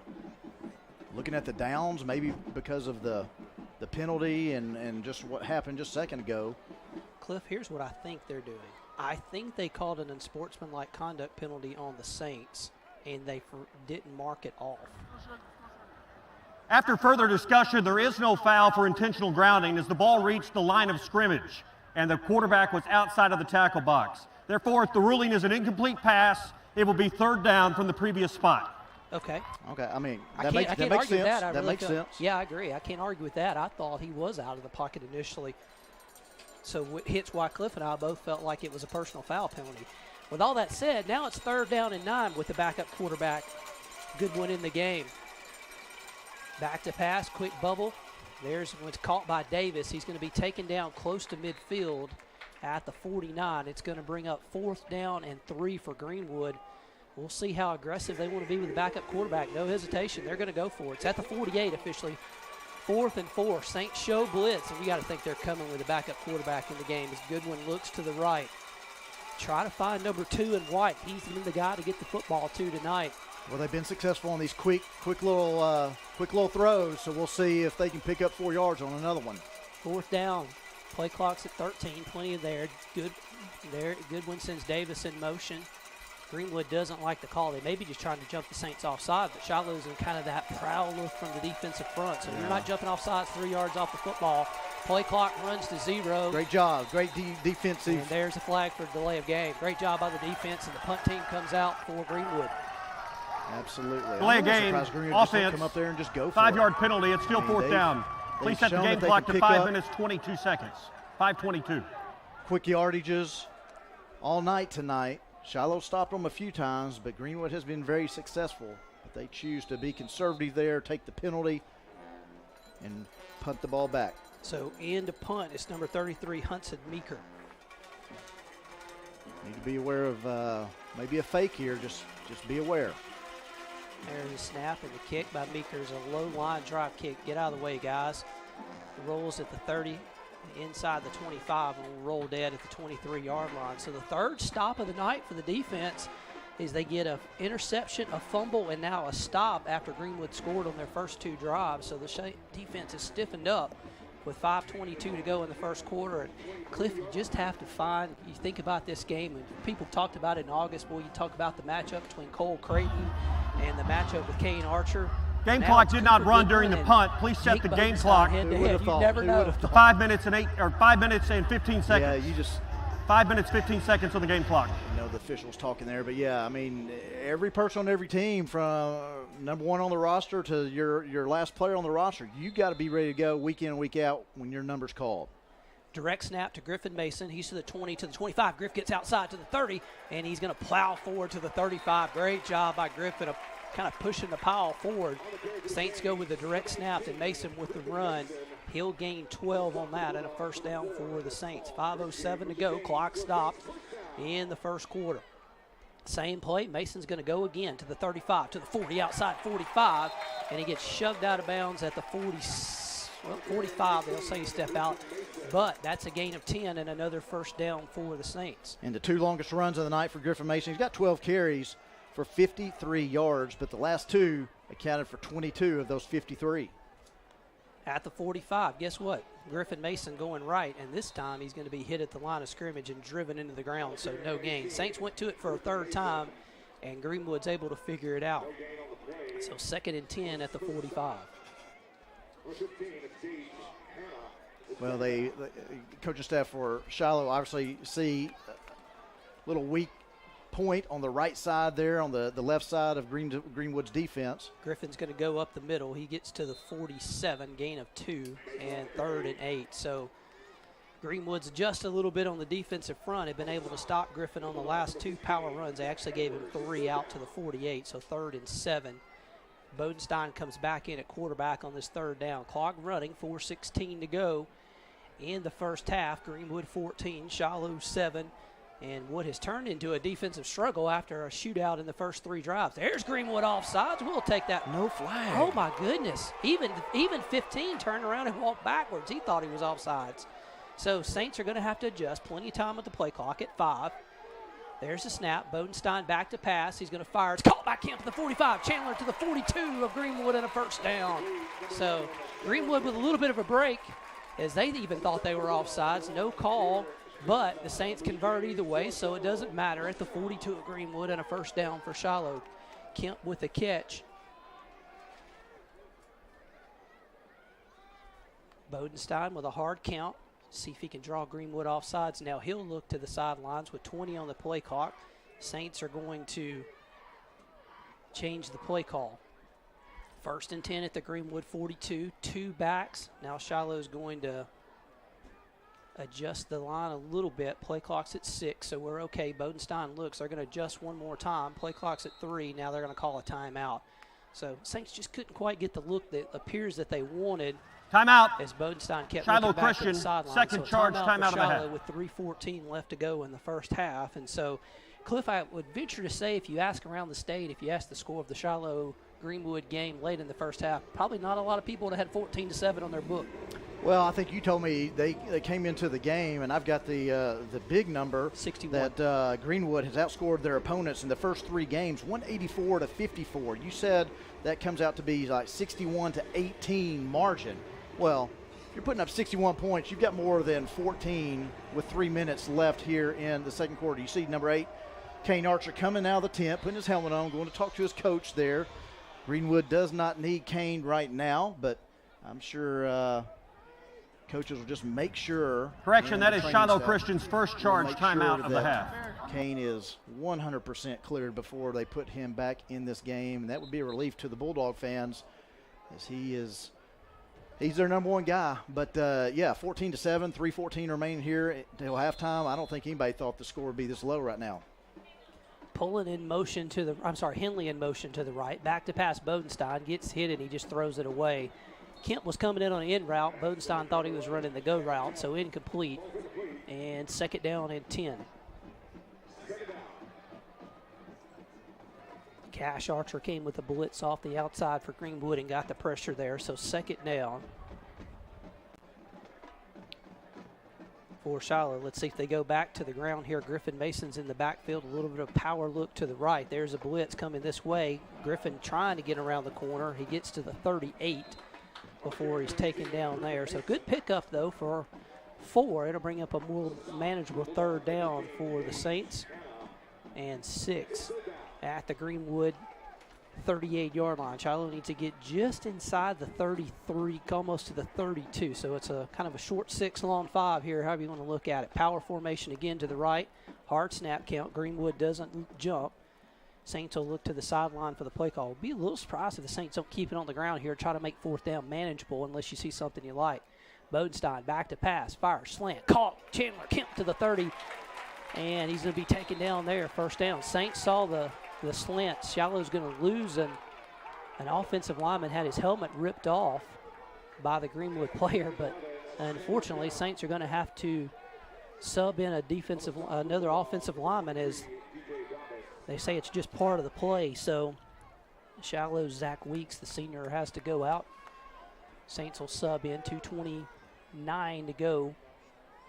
We've talked about Greenwood doing these bubble screens and just how tough they are to defend. A slant is another pass that's just tough to defend as well. Shiloh converts it right there. Handoff, Griffin Mason going left. Griffin plows forward down to about the 25-yard line. Good gain of 5 on first down. Saints have run the ball more to their right, Greenwood's left, kind of flipped it right there and caught them in that. So gain of 5 and 2nd and 5. And with approaching 2 minutes left here until halftime, I know Shiloh, obviously, they want to put it in the end zone and get a score going into the half. Greenwood will get the ball coming out of the second half. Saints will shift Henley to the right. They're going to hand it up the middle. Is going to be running there for a gain of about 2 is Griffin Mason. So 3rd and 3 coming up for the Saints. Clock's 1:46 to go in the first half. Saints have 2 timeouts. Greenwood has 1 remaining. Saints would like to milk as much clock as possible here, not give Greenwood any opportunity to go. Handoff, Mason. Can he get the first down? He's hit at the 21. It's close. I think he's about a full yard short. Boy, he was hit and tackled on the spot. So great job there by the defense there for Greenwood, but it brings up 4th and a yard. 4th and 1 for the Saints. At the Greenwood 21, 1:13 to go in the first half. Big play here. Greenwood showing middle blitz. Saints don't move. Greenwood sidelines angry about a movement that they don't get. Bodenstein takes the snap, and Greenwood calls a timeout right before the snap. So they waited as long as they could to see the same play. Greenwood, 3rd and final timeout of the half. 57 seconds to go in the first half. Greenwood will use what is their final timeout of the half. Saints will have 2 on a 4th down and 1 situation. And so, Cliff, really a big momentum play right here because Greenwood gets the ball in the second half. You saw Kane Archer back up. It looks like he's at least arguing to go back in the game, if nothing else. So, from a momentum standpoint, you could go down and score right here. You really are in this game where you want to be at the half.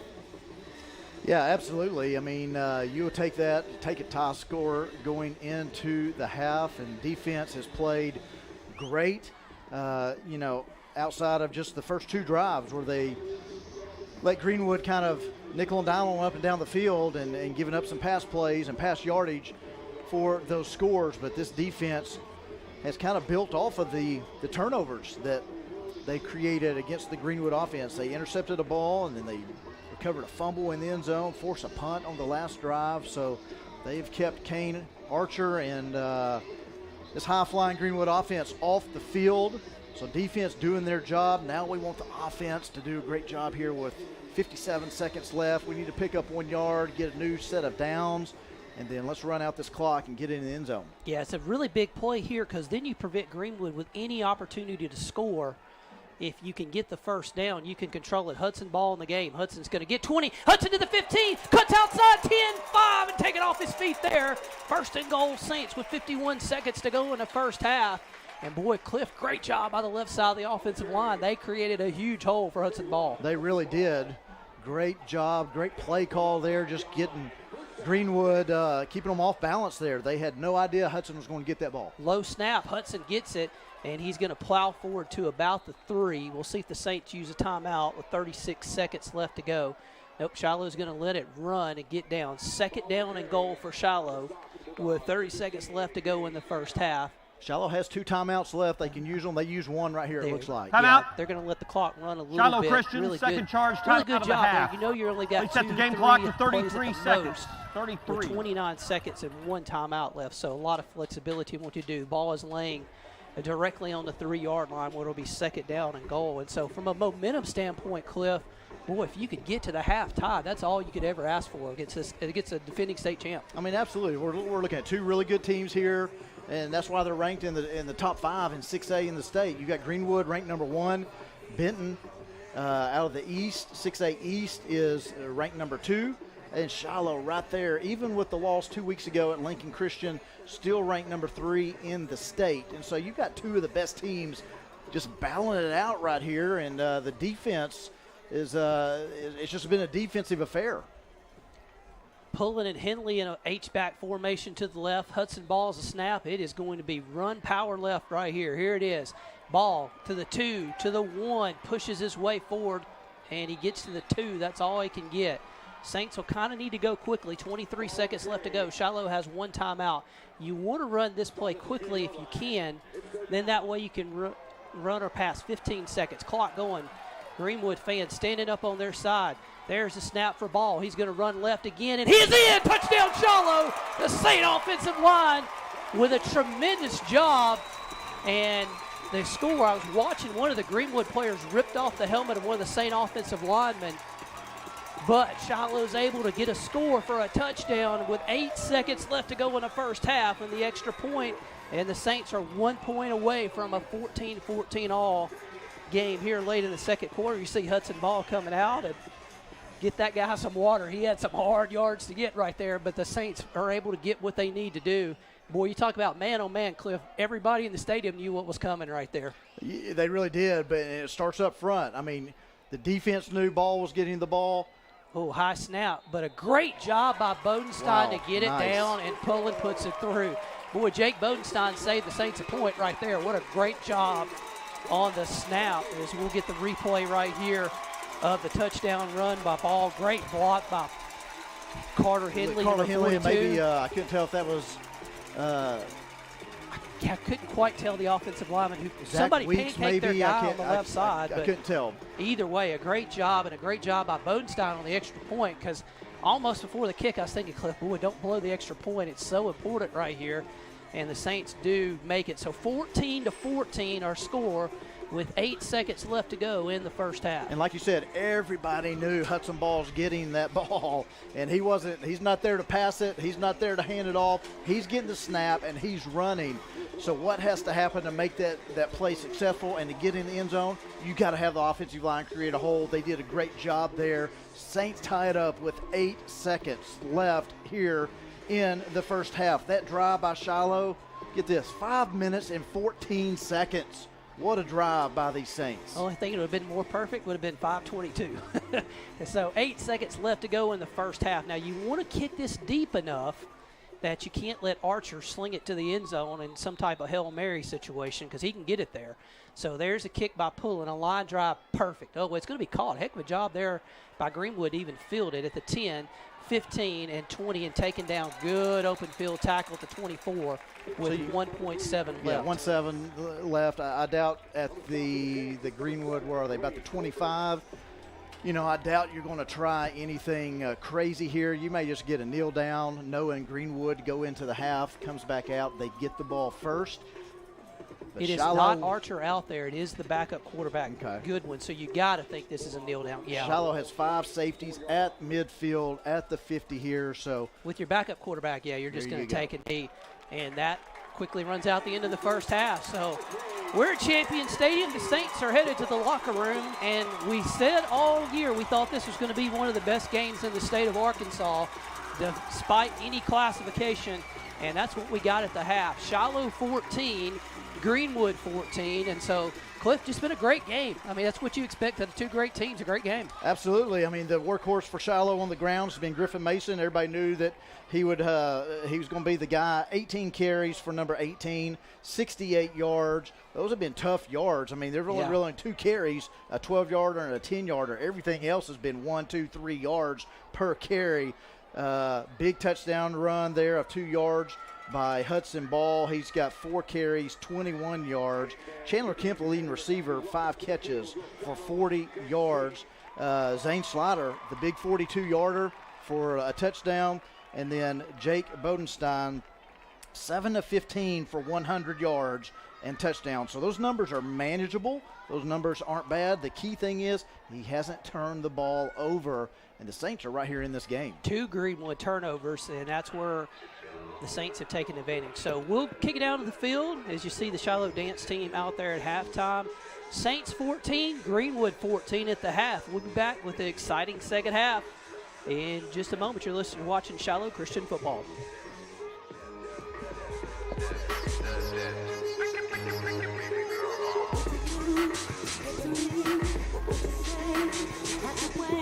Would you give up if I get in? If I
All right, help me welcome to the field your Shiloh varsity cheer team.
As the band sets up, Shiloh Athletics would like to continue to thank our 2024 season sponsors, Fastlane Entertainment, Mossback Fish Habitat, Wright's Barbecue, C.R. Crawford Construction, Harp's Food Stores, Osage Air, Ty King DDS, Midland Industrial Services, Backus Concrete, Stubbs Center for Cosmetic Surgery, Arkansas Children's Hospital Northwest, Harris CPAs, Elite Masonry, Goldfish Swim School of Rogers, Carbon Designs, First National Bank, Rogers Insurance Agency, Family Legacy Planning, Tesseract Fab, Williams Tractor, Canis, Eclipse Construction, Loma, Teamworks Core Value Sign, sponsored by the Creighton family, PRZ CPAs and Advisors, Focus Family Eye Care, Black Hive, Impressions Online Boutique, TRS Healthcare, Retriever Academy, Sims and Renner Insurance,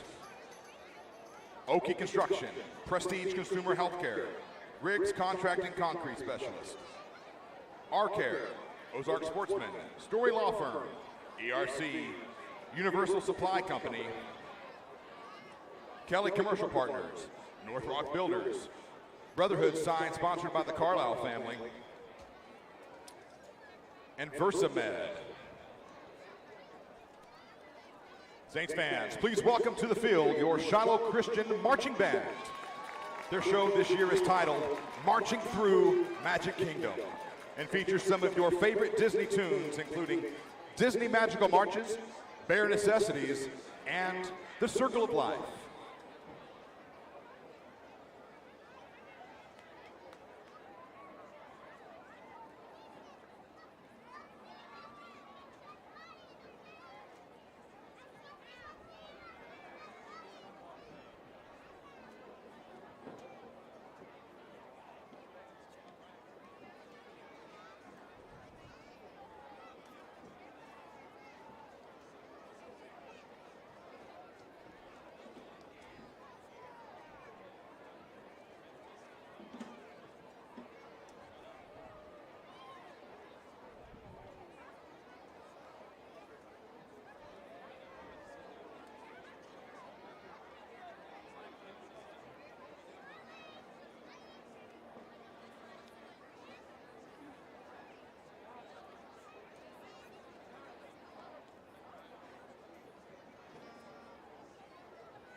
Tonight, the marching band is hosting the 7th grade band members for our 3rd annual 7th grade band night. They will now join the marching band on the field for the playing of Go Saints Go.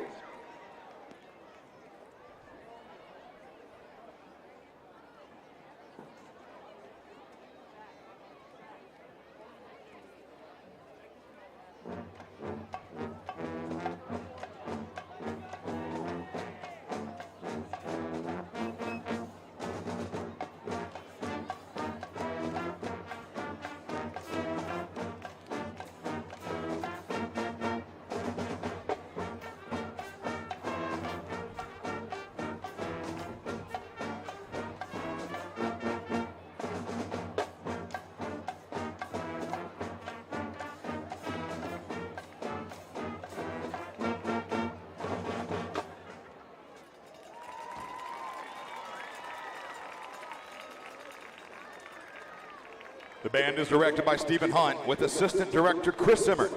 The color guard coach is Chloe Riggins.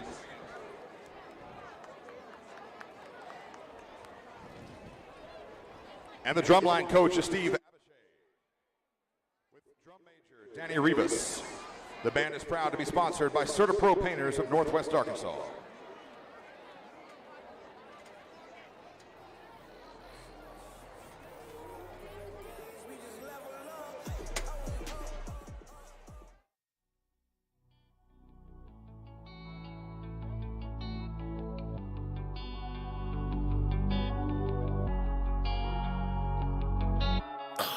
I never seen God's eyes, but I seen the devil's. He walks with man on earth at different levels. He knows the king we serve, so he hates and meddles and prays that we all burn and turn to rebels. He tried to get my soul, but I'll never settle. I walk this lonely road from the burbs to ghettos. I'll take the gift bestowed and return a vessel. I am the one they chose. Yeah, yeah, yeah. Rebellious in all ways, been sinners since birth. He knew that it would happen when he put us on this earth. We demonize religion, brought corruption to the church. We know the price of everything, but we don't know the worth. We spend all of our time idolizing false prophets. Comparison's the enemy, stop watching others' pockets. The social system's broken, we divide on every topic. They fabricate the truth and we all monetize the gossip. We know the problems and we see them but don't want to change. We're desensitized to every issue cause they let us profit off of people's pain. In this dystopian age, we are the game that he plays. And all the evil, deceitful people should shake our faith. I never seen God's eyes, but I seen the devil's. He walks with man on earth at different levels. He knows the king we serve, so he hates and meddles and prays that we all burn and turn to rebels. He tried to get my soul, but I'll never settle. I walk this lonely road from the burbs to ghettos. I'll take the gift bestowed and return a vessel. I am the one they chose. Yeah, yeah, yeah. Our God is an awesome artist. In perilous times we seek his grace as the world and the times we face turn fake in the face of the devil's mirages. In the midst of the pain, disdain, and the media's push of all this garbage, I pray that you keep your faith as the whole world breaks and the real get disregarded. It's about time that we take it back. The weight's too great for the camel's back. Strong men made life an easy task, and now the weak men feminize every act. In the church, in the workplace, every class, on the television screen, in the state of rap. All virtues gone and it's fade to black. We in hell on earth and it's gonna collapse. Integrity's lost, hedonism, we incentivize gods on the way the revolution will be televised. Gone too far, don't know if we can rectify. At those gates we will testify. So I'm saying it now for they counteract clockwise. We are living in times where the wicked is all rise. The intelligent fall while the stupid is all thrive. And the real get pushed aside. Yeah. I never seen God's eyes, but I seen the devil's. He walks with man on earth at different levels. He knows the king we serve, so he hates and meddles and prays that we all burn and turn to rebels. He tried to get my soul, but I'll never settle. I walk this lonely road from the burbs to ghettos. I'll take the gift bestowed and return a vessel. I am the one they chose. Yeah, yeah, yeah.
give you a class.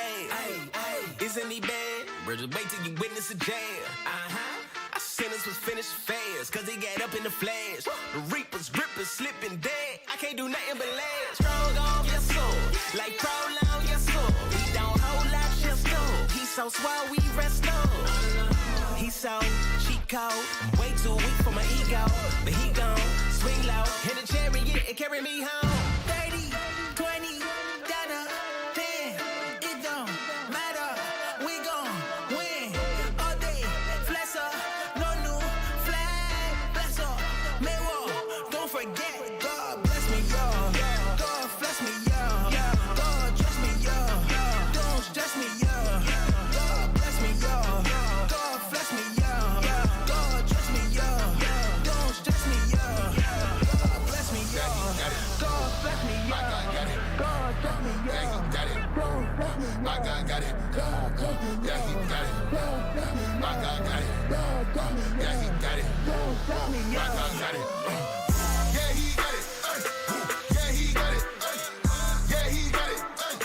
My God got it. Yeah, he got it. Yeah, he got it. Yeah, he got it. When I'm feeling, yeah, he got it. When I'm feeling, yeah, he got it. God bless me, yeah, he got it. God bless me, yeah, I got it. When I'm feeling, yeah, he got it. Feeling in my soul, he got it. God bless me, yeah, he got it. God bless me, yeah, I got it. When I'm feeling down, oh, I ain't low. God bless me, yeah. When I'm down, God bless me, yeah.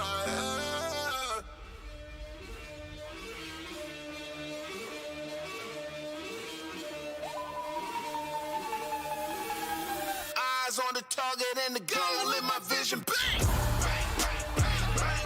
I'm taking my shots. I ain't gonna stop. So like it or not, I ain't gonna knock. Yeah, they say the truth will set you free. Well, here I am. God only, I ain't never fear a man. I'm from royalty, so blow your clarinet. I got stripes on me like a pair of stands. I got the confidence. Yeah, call me a monster. Yeah, I'm from the bottom, I'm from the lava. How can I not be this lit? I'm the embodiment. Cause all in all, I'm a winner, never lose, never giving. I don't even know that language. I ain't never been a quitter. All I know is that work ain't gotta tell me how to get it. With my eyes on the target and the goal in my vision. Bang! I'm taking my shots. I ain't gonna stop. So like it or not, I ain't gonna knock. Stop playing like you don't know I'm a problem with it. Stop trying to put a ceiling on me, I ain't got a limit. I'm breaking through walls. Welcome back to Champion Stadium in Springdale. Halftime, the Shiloh Saints and the Greenwood Bulldogs tied at 14. The story of this game has been the Saint defense has caused two big turnovers in the first half. They got a stop to end the first half. Saints with a late touchdown with 8 seconds left to go. And an apparent injury to quarterback Kane Archer of Greenwood. So, Cliff, pick your storyline for the second half. Lots of them to go around, but a great game, 14-14 at the half.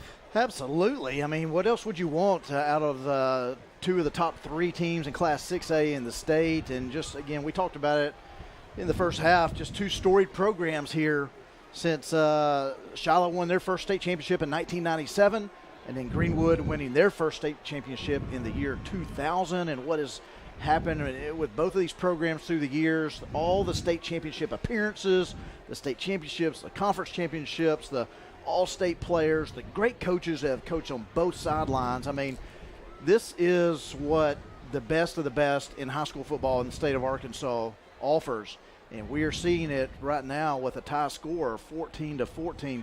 If people around the state are checking scores like you and I do as we call the game here, they're probably a little surprised at this score. They probably thought Greenwood would be rolling over Shiloh, especially Shiloh using their sophomore backup quarterback in Jake Bodenstein. But the team has played great, defense has played great, and it has just been really a defensive battle. And the two turnovers that Shiloh forced against Greenwood, really the keys of the game that allowed Shiloh to tie this game up. And we're right here in it. We'll kick off from north to Please south. place Got 12 the wind minutes on the behind game us. clock. So Greenwood here in the third quarter will be throwing, running from south to north into the wind. We'll see if that affects the Bulldogs here in the third quarter. So Greenwood will have the wind in the fourth quarter. Saints will kick off to start the quarter. There's Pullen's kick. Good line drive kick at the 1, taken to the 5, 10, straight up the field, 15, and hit hard at the 19 and then push backwards. So the Saints will get Greenwood backed up to start the second half. Yeah, Will Anderson, I think, made the initial hit there and slowed the runner down, and if he did not make the tackle, but he had some help from teammates to get the returner down, and Greenwood will start at their own 20, so we will see who is back in there at quarterback. And in at quarterback for Greenwood is number 12, Cooper Goodwin. So the junior, 6 foot 180, got to feel like he's probably taking the reins the rest of the way in this football game. Back to pass, bubble right, caught, good block to the 20 to the 25, and knocked out of bounds there is number 3, Grant Carnes. So Carnes and Davis have really been the two that they've worked to. A lot of bubble screens for Greenwood. Got to think, Cliff, you'll probably see a little bit of an adjustment for the Saint defense. You got to think you'll probably play a little tighter coverage, make a quarterback who you can't say he's inexperienced because he gets a lot of playing snaps with Greenwood with the leads that they have, but it's certainly not a Division I prospect back there. Run play, breaks a tackle in the backfield, and now it's going to be taken down at the 24-yard line. Saints did a pretty good job after the running back Raggio got rid of the first guy and then taken down at the line. So 3rd and 6, Saints with a chance to get off the field really quick to start the second half. Yeah, it'll be a huge defensive stop here for the Saints if they can not give up these 6 yards that Greenwood needs to move the chains. Bland out in the motion, rolling right, quarterback in trouble. He gets away, and now he's sacked at the 15-yard line. Saint defense comes up big. Carter Henley with a sack. A loss on the play, and 1 minute into the second half, the Greenwood Bulldogs will run the punting team out. What a stop by the Saint defense there on 3rd down and doing what this defense needs to do. If you want to win a game like this, you've got to get in the backfield, get the quarterbacks. It doesn't matter which quarterback's in there. Get them running off their timing with the receivers. When they have happy feet and they're just running for their life, Shiloh able to make the sack there, force a punt. Punt is not very good. It's going to go out of bounds inside the 35-yard line at the 34-yard line. So an 18-yard punt as Greenwood was punting into the wind. As you see the replay here, I think this is probably the play, the defensive stop before. You see the pressure there just right up the middle. And Greenwood, 3-4 offensive linemen there just not blocking at all. Saints with great field position at the 34-yard line of Greenwood to start the second half. Bodenstein will have Henley come out as an H-back formation. Griffin Mason in the backfield. Saints with a lot of momentum, scored on the last drive of the first half, trying to basically score on the first drive of the second half. Handoff coming right, big hole, 30. Griffin Mason, the 25, he hurdles a man, and Griff's thrown down at the 23-yard line, but a gain of 11 on first down for Griffin Mason. One of the Greenwood defenders gets up and yanks his towel off and slides it to the sidelines in frustration. So a 1st and 10 for the Saints. Good run by Griffin as he rips off 11 on the first offensive play of the second half. Handoff, this time he's hitting the backfield, fights his way, and still going to lose 2. That time Archer came off the right side of a blitz and got in the backfield, and the Saints with a negative yardage play there. So Archer just came clean off the edge that time, nowhere to go, 2nd down and long. Yeah, you got to know where number 7, Cash Archer, is at all times. He's so quick. Just follows a line of great linebackers coming out of Greenwood. You think back to Trips right for the Saints. I got his name now, but we'll get it after this play. Handoff coming this way. Griffin, had a little hole. Now it's going to be spun and taken down at the 23-yard line. Taken off his feet. Cliff, I'm just having a moment with you right here. Grant Morgan. Yes, that's what I was trying to think. I could see his face. Played for the Hogs, great linebacker. And, I know Cash Archer plays a lot like Grant, similar in size. 3rd and 10. Saints need something positive happen to here. There it'll work. Archer jumps offside, so that'll take him 5 yards. as the senior linebacker with a Encroachment, defensive end, number kind 7 a of the hybrid defense. player, kind of reminds That's you a 5-yard penalty. It's still third down. of the way the Cowboys use, their big defensive linemen, linebackers, and Micah Parsons, kind of a very similar setup what the Greenwood tries to do with Archer. That really helps, though. Instead of 3rd and 10 in a sure passing situation, now you go to 3rd and 5 in a situation where if you wanted to go for it on 4th down with a manageable play here, you could keep that ball on the ground if you want to. Eldridge in the game. Max is going to take the handoff, and he's going nowhere as he gets hit by Archer. So he jumps off sides on one play and a big hit in the backfield on the next play, and he's letting the sidelines know about it as taken down in the backfield there is Eldridge. So it's going to be 4th down and 10 as a loss of 5 there for the Saints. Yeah, Archer again just coming unblocked into the backfield, and you just cannot do that. You've got to put a body on him, slow him down a little bit. I know he's extremely quick, but you just got to do a better job on blocking up front there. Saints look they're going to try a field goal attempt. It's a pretty long one. It's going to be a 39-yard attempt. Play clock's at 5. Saints are going to kind of have to hurry. There's a heavy wind at Pullen's back. Snap is good. Hold is good. It's got enough, but it is wide left. No good. So Greenwood with a stop after the short punt, so both teams unable to move it on their first drive of the second half. So 8:11 to go in the third quarter, 14-14 our score. Greenwood's offense will come back out as Goodwin, the quarterback, will lead his team. So we'll see how, if they try to get Davis involved on this drive. He didn't catch any on the last one, but he's been their go-to receiver in this one. So 1st and 10 Greenwood at the 20. Raggio, the only back to pass. He's going to fire it out in the flat. It's caught at the 25 and taken down right there is Isaiah Arrington. So a gain of 6. It'll bring up 2nd and 4. Well, and that's just too easy. Again, that's just tough to defend, especially when the secondary is playing 5, 7, 8 yards off. It's just a nice, easy, quick throw and catch for 6 yards there. 2nd and 4 for Greenwood at their own 26. Saints show 4 down linemen. Empty backfield. Back to pass. He's going to throw the quick slant. Man, wide open. Caught 35-40 and up to the 45-yard line as Greenwood gets Scott Holland his first catch of the night. Just open up the seam and a 1st down for the Bulldogs. They will go quickly and run another player on and off as Holland comes out of the game. Raggio comes back in at running back. Back to pass. Quick hitter. Fires. It's intercepted at midfield. What a diving great catch by the Saints. Shiloh gets another turnover, the 3rd one of the night. And that's linebacker Ethan Brewer, the junior linebacker, with the pick and the 3rd turnover against these Greenwood Bulldogs. Brewer with a great interception there, diving. 3rd Greenwood turnover of the night as you see the replay of Brewer's pick, and the Saints going to get great field position right at midfield. Wow, one-handed that one. An impressive interception by Brewer. So 1st and 10 Saints. Well, big players make big plays, and Brewer came up big time there for Shiloh. 1st down at midfield. Hard snap count. Saints don't jump that time.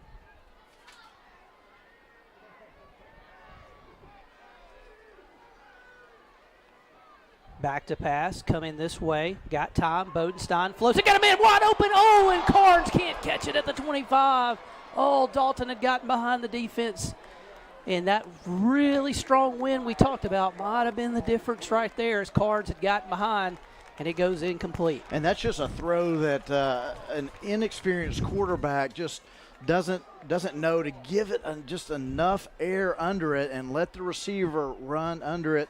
And I know it's easy for us to sit up here and critique and say that because I'm sure the blood is flowing through Jake Bodenstein. You see an open receiver like that, and, man, you just want to get it to him quickly. Direct snap down the right side. Griffin, 45-40. It's a foot race. Can he turn the corner? 30. Oh, great open field tackle by Greenwood at the Saint 29-yard line.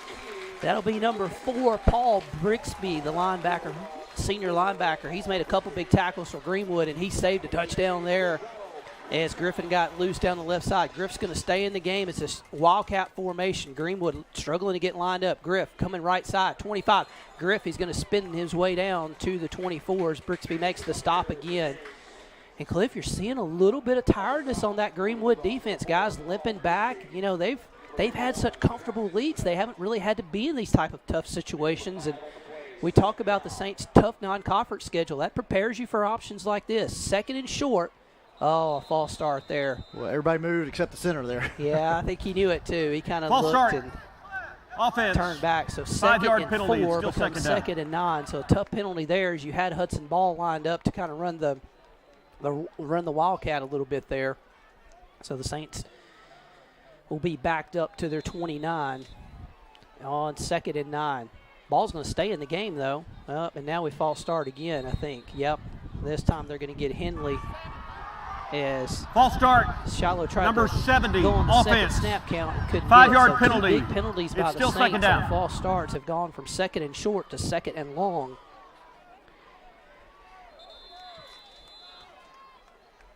Back at the 34.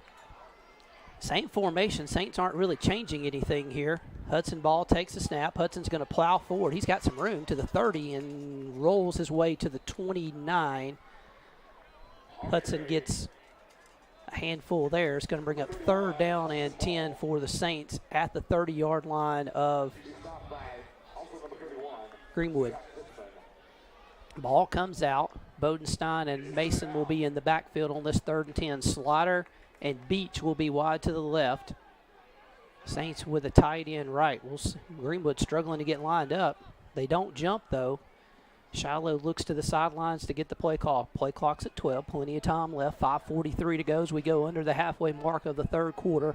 And a tie game, 14-14. Bodenstein sends Mason out of the backfield. Back to pass. Looks in trouble. Fires over the middle, and it's incomplete for Slaughter. He kind of got grabbed at the 2, but the ball was a little overthrown. Coaching staff wants a penalty, but they're not going to get one, and it's going to bring up 4th and 10. Slaughter had gotten behind the defense, so twice on this drive, Cliff, we've gotten behind the Greenwood defense, just haven't been able to connect on the big play. Yeah, and I was watching Cash Archer again there on the defensive side. The linebacker for Greenwood just coming unblocked and getting into Bodenstein's face. Maybe he had to rush the throw just a little bit. So we've got to keep Cash in check there. 4th and 10, Bodenstein with a hard count. Gotten Greenwood a few times with that, but they have not really gotten him to jump on this side, and the Shiloh wants a timeout at the 29-yard line. 5:29 to go, 3rd quarter. Shiloh Saints 14, Christian. Greenwood First 14. charge time While of we the have half. a timeout, we'll give you some of our elite video sponsors for 2024 Shiloh Christian Football. Geo Surfaces, Roush Coleman Holmes, McClarty Daniel. Champion video sponsors, Chick-fil-A Springdale, Mr. Sparky Telecom, Mathis Home, and PaveCon. Elite visitor press boxes by Smith & Davis Orthodontics. The scoreboards this year provided by Arvest Bank. Elite championship sponsors, Reliable Poultry, Roush Coleman Homes, Quality Millwork, Advanced Primary Care. Championship sponsors, Fastlane Entertainment, Mossback Fish Habitat, Wright's Barbecue, C.R. Crawford Construction, Harp's Food Stores, Osage Air, Tyking DDS, Midland Industrial Services, LLC, Backus Concrete, Stubbs Center for Cosmetic Surgery, and Play Clocks by Arkansas Children's Northwest. So the Saints with a 4th down and 10 here, kind of late, getting late in the 3rd quarter, 5:29 to go. Neither team has really been able to move the football. Quick update from the Fort Smith Southside game as they are playing Mountain Home. Mountain Home has a 35-21 lead in the 3rd quarter. That's who the Saints will play the next 2 weeks. Southside on the road and Southside at home and Mountain Home on the road next week. 4th and 10. Can the Saints convert? Beach in motion. Back to pass. Looking, Bodenstein pumps, doesn't have anything. Looking, throws. It's incomplete, intended for Beach at the 18-yard line as Greenwood knocks it down and the Bulldogs get a stop on 4th down. So good job by the Greenwood defense there. Is intended for Slaughter, I think. Yeah, Slaughter he was that 1st down marker. If he was able to pull in the pass, that would have been a 1st down, move the change for Shiloh. But just at the last second, the defender for Greenwood knocks the ball away. Turnover on downs, and now our defense back on the field again. Just been a defensive struggle here in the 2nd quarter and now in the 3rd quarter as well. At the 29, Greenwood is going to shift Davis out of the backfield and to the right. Back to pass. They're going to hand it off. No, he kept it. Great pull by the quarterback, and he gets drilled at the 32 by Cohen Beach. Well, actually, A.J. Ilanen coming up there, number 13, coming up and making the making the hit on the quarterback. And A.J. let him know a little bit. You don't get hits like that very often on the quarterback. Yeah, big hit right there for the quarterback. Good one of Greenwood. Empty backfield on 2nd and 6. There's the snap, pass, fires. It's intercepted by Henley at the 35 and the 31-yard line, and Shiloh comes up with another pick as they jump the route. The 4th turnover of the night for the Greenwood. You see the defensive coaches high-fiving each other on the sidelines as the Saints come up with another turnover. Hey, they've talked about this all week on the defensive side. If Shiloh wants to be in this game and win the game, we have to frustrate Kane Archer in the backfield. Well, Kane Archer's out of the game now. You've got to have some turnovers. As you see the replay here, Carter Henley doing a great job at the linebacker position, reading the quarterback's eyes, makes the pick. And you've got to make turnovers. This defense has forced 3 interceptions and a fumble.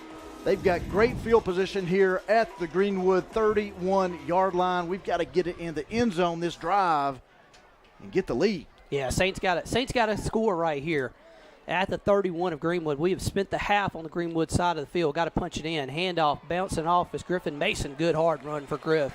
He gets 5 down to the 26-yard line. And Chandler Kemp was blocking his defender all the way down at the 8-yard line. Boy, the coaches will love that one on film. But 2nd and 5, 4:30 to go, 3rd quarter, 14-14. Important play here. This is where the Saints had some penalties earlier and got themselves behind the chain. Handoff Griffin. He gets 1, and that's about it. That Greenwood throws him back. So a loss on the play. I don't think they're giving him anything. He got back to the line of scrimmage. So these guys mark it at 31, at the 31 there. So 3rd down. Saints unfortunately unable to get any yardage there to make a kind of a 3rd and shorts, and winds up with a 3rd down and a long 5 here. I mean, you got two downs here. You got to treat it kind of as a short yardage situation here.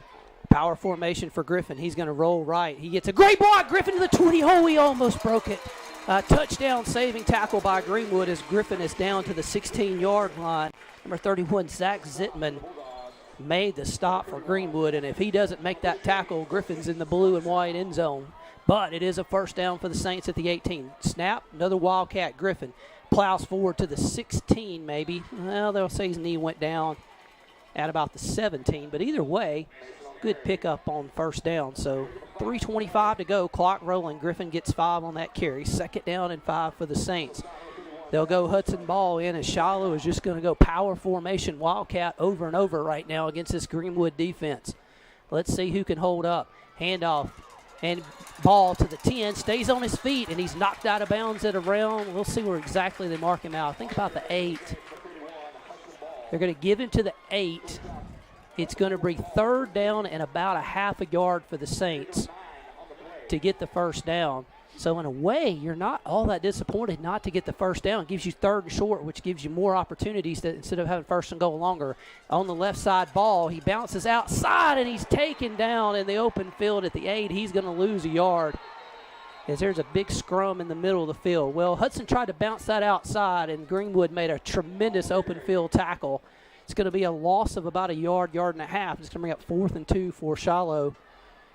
See if the Saints want to kick the field goal here or if you want to go for it. Boy, it's you have the wind and you give yourself a chance to lead, but how many opportunities you're going to get to score the touchdown in the red zone either? Yeah, it's on the left hash and just maybe a difficult angle for a kicker here. Power formation left. Here we go. Hudson Ball is going to go up the middle. Hudson plowing, pushing, fighting. Did the ball come loose? I think he picked up the 1st down. I don't know if the ball came loose or not. I saw someone dive toward a pile, and the officials stopped it, so I'm not sure. Pullen recovered the fumbles. Yeah, they're giving him 1st down. Yeah, it is a 1st down. When you had the 1st, we just couldn't tell if the ball came out. It did, but Pullen saved the day and dove on it. Hudson does his job, so he gets a quick breather. So 1st and goal Saints, 2:20 to go, 3rd quarter. Shiloh at the Greenwood 7-yard line. Cliff, we talked about that Greenwood defense. Maybe they're getting a little tired. They are subbing like crazy on the sidelines. 3 to 4 new players every play, trying to stay fresh. See what the Saints can do. Griffin Mason, handoff, going left. Griffin to the 7, and he's tackled in the open field. Good open field tackle by Greenwood. as the Bulldogs get Mason Griffin on the down, get him on the ground. So maybe he lost one, maybe no gain. Either way, 2nd and goal for the Saints. Grant Carnes made the stop. The good receiver having to play some defense and made a good play right there. 2nd and goal, Saints at the 7. Officially no gain there. Bodenstein in the backfield, sends Henley in motion to the left. Handoff, Griffin Mason going left. Griffin's pulled down from behind at the 7. Tough call there. It was close to a face mask, close to maybe a horse collar. Yeah, there. horse I collar. couldn't tell, Either way, nothing called. 3rd and goal from the 7. We've got to score. You've got 2 downs to punch it in here. Got to give Greenwood's defense credit. They've struggled. They've been on their heels. You said they maybe look a little tired, but they are stepping up and making the tackles when they need to here. So 3rd and goal for the Saints. 55 seconds to go in the 3rd quarter. Bodenstein back to pass. Looking, fires, slant. It is incomplete at the 2-yard line. Pretty good coverage by Greenwood there as it was intended for Slider. So 4th and goal for the Saints, and we'll see. I think they're going to try to kick it. Now, it's a tough angle, as Cliff mentioned earlier. You're at the left hash. I guess you don't have to hook it. You can kind of push this. That helps a little bit. The last kick attempt they had, they kind of rushed it a little bit. Play clock was running down on the last one. This one they have plenty of time. Snap is down. Kick is up, and it is good! Shiloh with a field goal, and they take the lead 17-14 with 49 seconds left to go in the 3rd quarter. And Cliff, you just kind of have to laugh. You got 2 high-scoring, Greenwood's averaging 61 points a game, and here we are with 49 seconds left to go, and we're excited about a field goal that makes it a 3-point game at 17-14. Hey, I don't think anybody predicted that it would be 17-14 here at the end of the 3rd quarter and that we'd be so excited for a field goal just like you just called, but that's the way it is. I mean, 2 of Shiloh's scoring drives, a 5-minute 14 touchdown drive and then a 4-minute field goal. During the field goal attempt, no time came off the game clock. 17-14. They set the game clock. 49.9 seconds remaining here in the 3rd quarter. 46 seconds on the game clock. It's been a defensive battle and really been a turnover deal here for Greenwood on the offensive side of the ball. Saints have forced 4 turnovers, and by my count, it's only allowed Shiloh to score 10 points. So Greenwood, they will take that, 4 turnovers and only giving up 10 points. But Shiloh will kick back off to them. We'll see what Greenwood can do offensively and if the Saint defense can continue to put pressure on the offensive unit of the Bulldogs. So 46 seconds left to go. Saints will kick off. There's the kick, a line drive kick. It's going to bounce. Greenwood's going to bobble it and go out of bounds. Oh, it doesn't quite at the 10.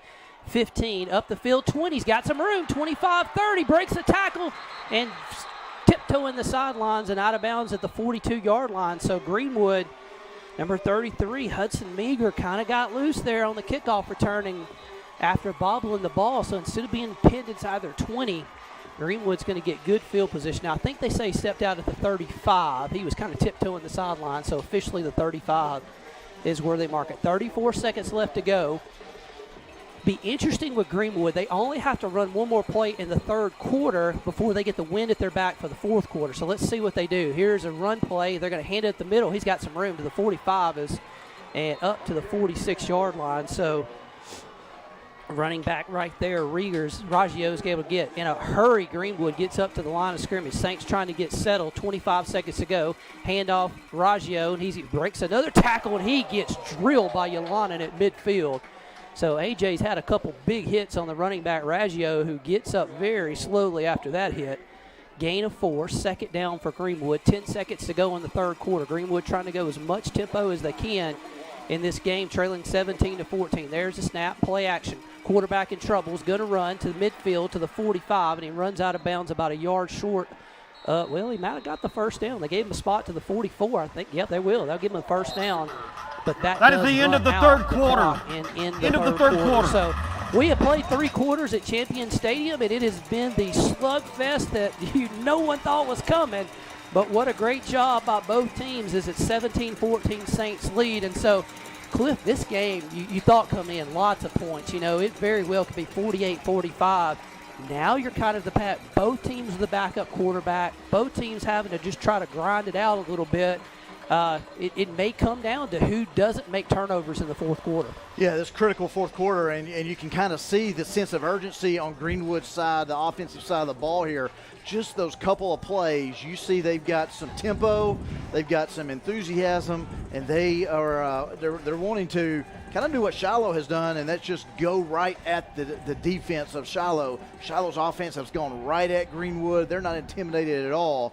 And now Greenwood is kind of pushing the pedal down a little bit offensively.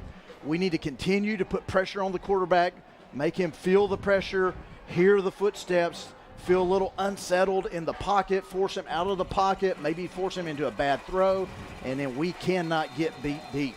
Greenwood at the 44 to start the fourth quarter. 17-14 Shiloh leads. Man in motion with an empty backfield. Bubble screen this way. They've got some room to the 40, to the 35, to the 30, to the 25. Still on his feet to the 20. Breaks another tackle. Outside 15. He needs one more block, and he got it. Touchdown Greenwood. As a little bubble screen all the way across the field, and the Bulldogs get a big touchdown by Carnes on the first play of the fourth quarter, and Greenwood takes the lead 20-17. Exactly what I was saying.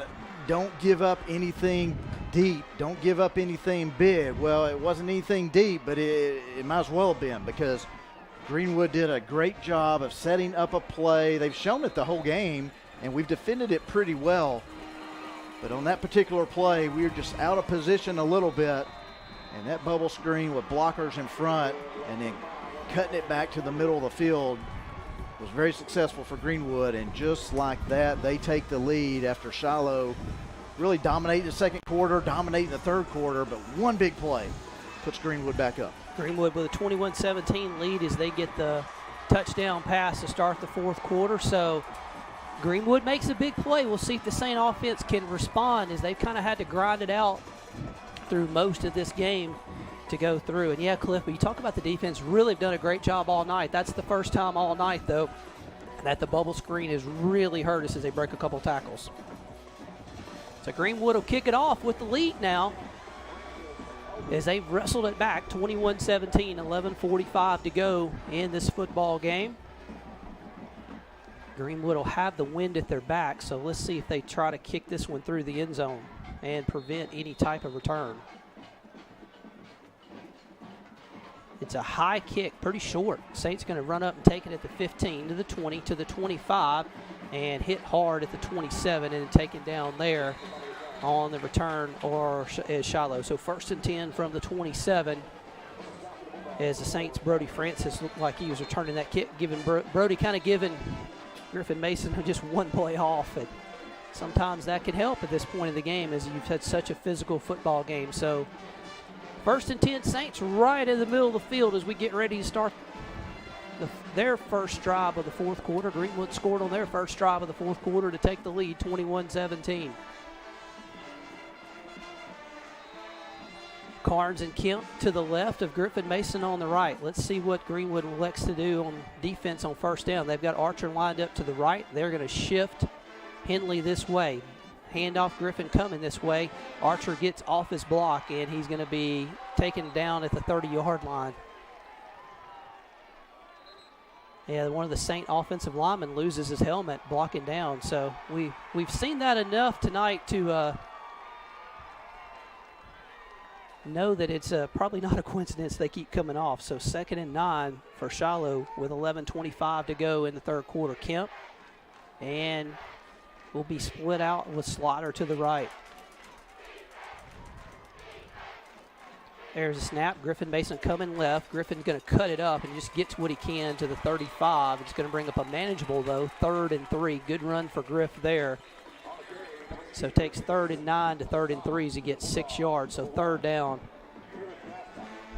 Saints got to convert right here at their own 35. 3rd down and 3. Griffin Mason, the only back in the backfield. Power formation. Quick snap. Griffin coming this way. He's got the first down to the 39-yard line. Good job by Brock Carlisle leading the way on the left side of the line as he pushed them forward, and the Saints get a first down at the 39. Actually, they give him to the 40, so a gain of 5.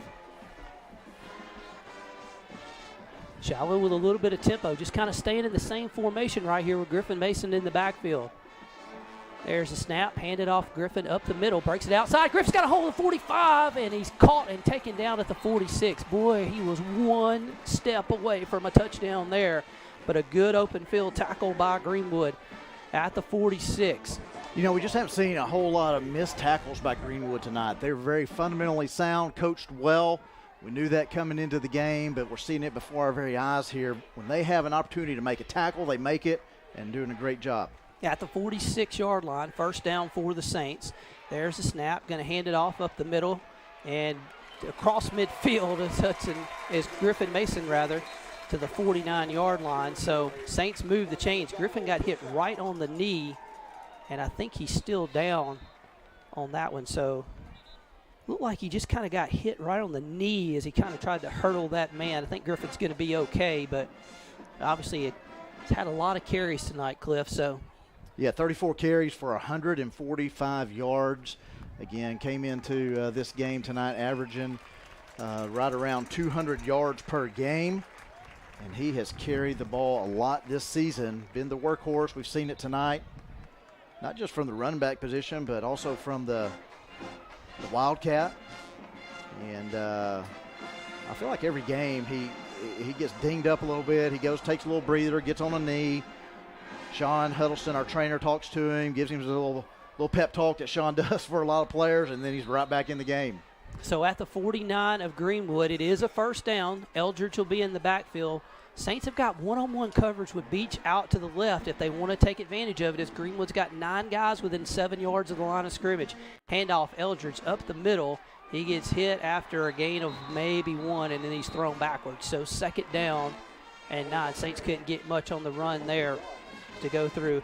And Cliff, you just got a feeling you've got this one-on-one with Cohen Beach out here to the left. At some point, you think the Saints may take a shot here. So at the 48 of Greenwood, 2nd and 9, clock running, 9:19 to go in the football game. Greenwood with a touchdown on its last possession has taken a 21-17 lead after the Saints had kicked a field goal to take a 17-14 lead. Back and forth, tight game has been the whole way. Max Eldridge back to the left. Max is going to carry going right. He's to the 49, to the 46. He spins and is taken down there after a gain of a couple. So it's going to bring up 3rd down and 7 for the Saints. Yeah, just not a lot of running room there for Max. 6 carries tonight, just 6 yards. Griffin Mason coming back in. So pep talk work from athletic trainer Sean Huddleston. 3rd and 7, 8:39 to go in the football game. Saints have marched it across midfield and into Greenwood territory, but a 3rd and long here. They'll shift everybody around to a more power formation to the left. They'll move Carnes up on the line of scrimmage in the slot to the left. There's a snap, handoff Griffin, nothing, as he's hit behind the line of scrimmage and thrown down by Greenwood. So Saints fans want a little bit later. Okay. Oh, my I like goodness. that.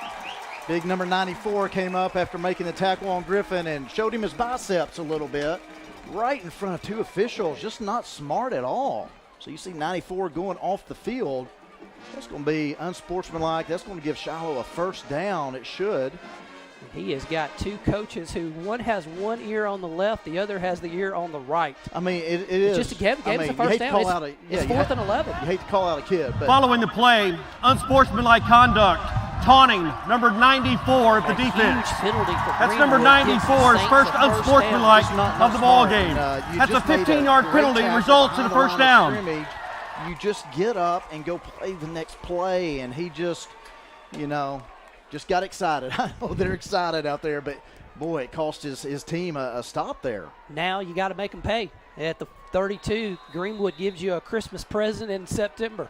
So Saints got to make them pay for it. Greenwood blitzing, back to pass Bodenstein. Doesn't have anything, hit as he throws, and they tackle the wide receiver, Carnes. Wow. The pass was well underthrown as Bodenstein is down as he got hit, but they tackled the wide receiver, Carnes, out here in the flat as he turned to come back to the football. So Bodenstein is also injured on the play. He got hit hard as he threw the football kind of right in the ribcage area, and that's what they're looking at. So Jake is down. You would assume Cohen Beach would probably be the next quarterback up for the Saints, which would be their third-string quarterback at this point in the game. I think long-term Jake's going to be okay. He's kind of physically built to take a beating in some ways. I think he's just kind of holding his chest there. I think he just kind of got the breath knocked out of him. But yeah, Beach may be the guy, or you run Griffin now the Wildcat, but got to protect your quarterback there just a little bit. So Greenwood with the defensive basically stop there on first down. 2nd and 10 at the 32-yard line. Saints need to score, trailing by 4, 8:05 left to go. Obviously, at this point, you got 4 downs to go score because you're not going to kick a field goal. Trailing by 4 at this point of the game. You probably don't have enough time to try to do that twice, and you're also going to have to kick into the wind twice if you did that. Here's the snap. It's Hudson Ball going right. He gets away from Archer, makes one man miss, and is going to be taken down at the 30. Gain of only 2 on the play. Greenwood coaches are furious about something on the other sidelines. As you got players up in each other's face, as there's a man down on the 30-yard line. Looks like one of the Saint offensive linemen. Yeah, and maybe Sid Scott. No, maybe Andrew Dawson, number 62. Yeah, Andrew Dawson, the senior offensive lineman, down. So he's down at the 30. Saints are going to have 3rd down and about 8 out of the break. You know, after a pretty fast and cleanly played first quarter, got a little defensive for both teams there in the 2nd and 3rd quarters, and then the tempo and the fierceness of a football competition has really ramped itself up here in the 4th quarter. As you see Andrew being helped off the field, and boy, that doesn't look too good right now. He's a senior offensive lineman, has an opportunity to go play college football next year at Southern Arkansas. So hopefully he can work it off on the sideline, and again, Sean Huddleston work his magic like he does for so many of our players, and get Andrew back in the game here to finish it out. Yeah, tough to lose an offensive lineman at this point of the game, or any point, but when you get an offensive lineman who gets helped off the field, you know it's some kind of serious injury because they're going to give it all they've got. Those big guys up front are as tough as they come. Saints at the 31, 3rd 9 as the play clock starts. Please start the play clock. Please start the play clock. At 7:30. Shiloh may have to complete something in the air here. They got man-to-man coverage with Slaughter and Beach on the left over here. Now Greenwood whistles a timeout. They don't like something they see, so Greenwood will burn their first timeout. Greenwood, first charge timeout of the half. Both teams will have 2 remaining at the 7:20 mark of the quarter. So this has become a kind of a war of attrition, Cliff, and sometimes that happens when you have 2 great teams. They just really beat up on each other. Well, that was a little bit of my concern. You know, one, coming into the season at the Class 6A level for Shiloh is just the depth. You know, we just don't have the numbers that schools twice our size around the state have. Greenwood's a big school, got a lot of players, and so that's a concern when you're a smaller school playing up, is the depth. And then this is the first conference game. So even though we've already played 3 games, non-conference, you start out 2-1, and you're playing the defending state champs, the number 1 team in the state, right out of the gate in conference play. You knew it was just going to be a battle there on the field, and you just want to come away. Obviously, you want to come away with a win, but you also want to come off this field and not have very many injuries, because that could really affect you going into week 2 of conference and the weeks that we still have to play. Saints at the 31-yard line. Hard snap count. Bodenstein can't get him to jump. Yeah, Cliff, you talk about that. Mountain Home awaits for the Saints next week. They leave Fort Smith Southside 42-21 in the 3rd quarter. Mountain Home will be undefeated. The Saints head that way next week. Trying to head that way with a victory, but got to make a play right here. Handoff, Griffin coming left. He's trying to get outside. Makes one man miss, but they can't make the second man miss, and he's down at the 30-yard line. So 4th down and 8 coming up at the Greenwood 30. Yeah, Greenwood is just relentless on defense. The game clock. You know, they may hit you. The game clock did not start during the play. Please set the game clock to 7:15. Please set the game clock to 7:15 and the play clock to 25 seconds. They may hit you. Please start both on my signal. signal. Doesn't get you down. They've got a 2nd, 3rd, and 4th guy just coming right behind them. that make the tackle. So it brings up 4th and long here for Shiloh. 4th and 8 for the Saints at the 30. They got to get just inside the 23 for a first down. Bodenstein again, hard count, looks to the sidelines as the clock rolls now, as it'll hit the 7-minute mark and roll under this one on 4th and 8. Let's see what we can do and if we can get something open. Play clock's at 5-4. Shiloh's going to take a timeout. So Saints didn't like the look that they got out of Greenwood right there. And an important enough play here that you're willing to burn a timeout. Now the challenge is you only have one timeout left. So if Greenwood gets in a situation where they continue with the lead in the clock, you're going to be kind of behind it a little bit as you burn 2 of the 3 timeouts here on this one. But if you convert, it was well worth it. So 4th and 8 as we get ready to come back. So really quickly, some sponsors of Shiloh Christian Football. Elite Video sponsors Geo Surfaces, Roush Coleman Homes, McClarty Daniel. Champion Video sponsors Chick-fil-A Springdale, Mr. Sparky, Telecomp, Mathis Home, and PaveCon.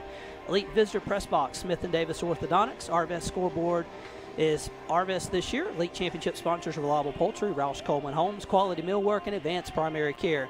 Championship sponsors Fastlane Entertainment, Mossback Fish Habitat, Wright's Barbecue, CR Crawford Construction, Harps Food Stores, Osage Air, Tykeem DDS, Midland Industrial Services, Backus Concrete, Stupp Center for Cosmetic Surgery, and Play Clock, sponsored by Arkansas Children's Northwest. Saints with a 4th and 8 at the Greenwood 30 with 6:51 to go in the ball game. Shiloh needs to find something here in the passing game to get the first down they need to keep this drive alive. There's a snap, back to pass. Bodenstein pumps, fires down the seam. It is incomplete, intended for Beach at the 7-yard line. As the Saints could not get the pass.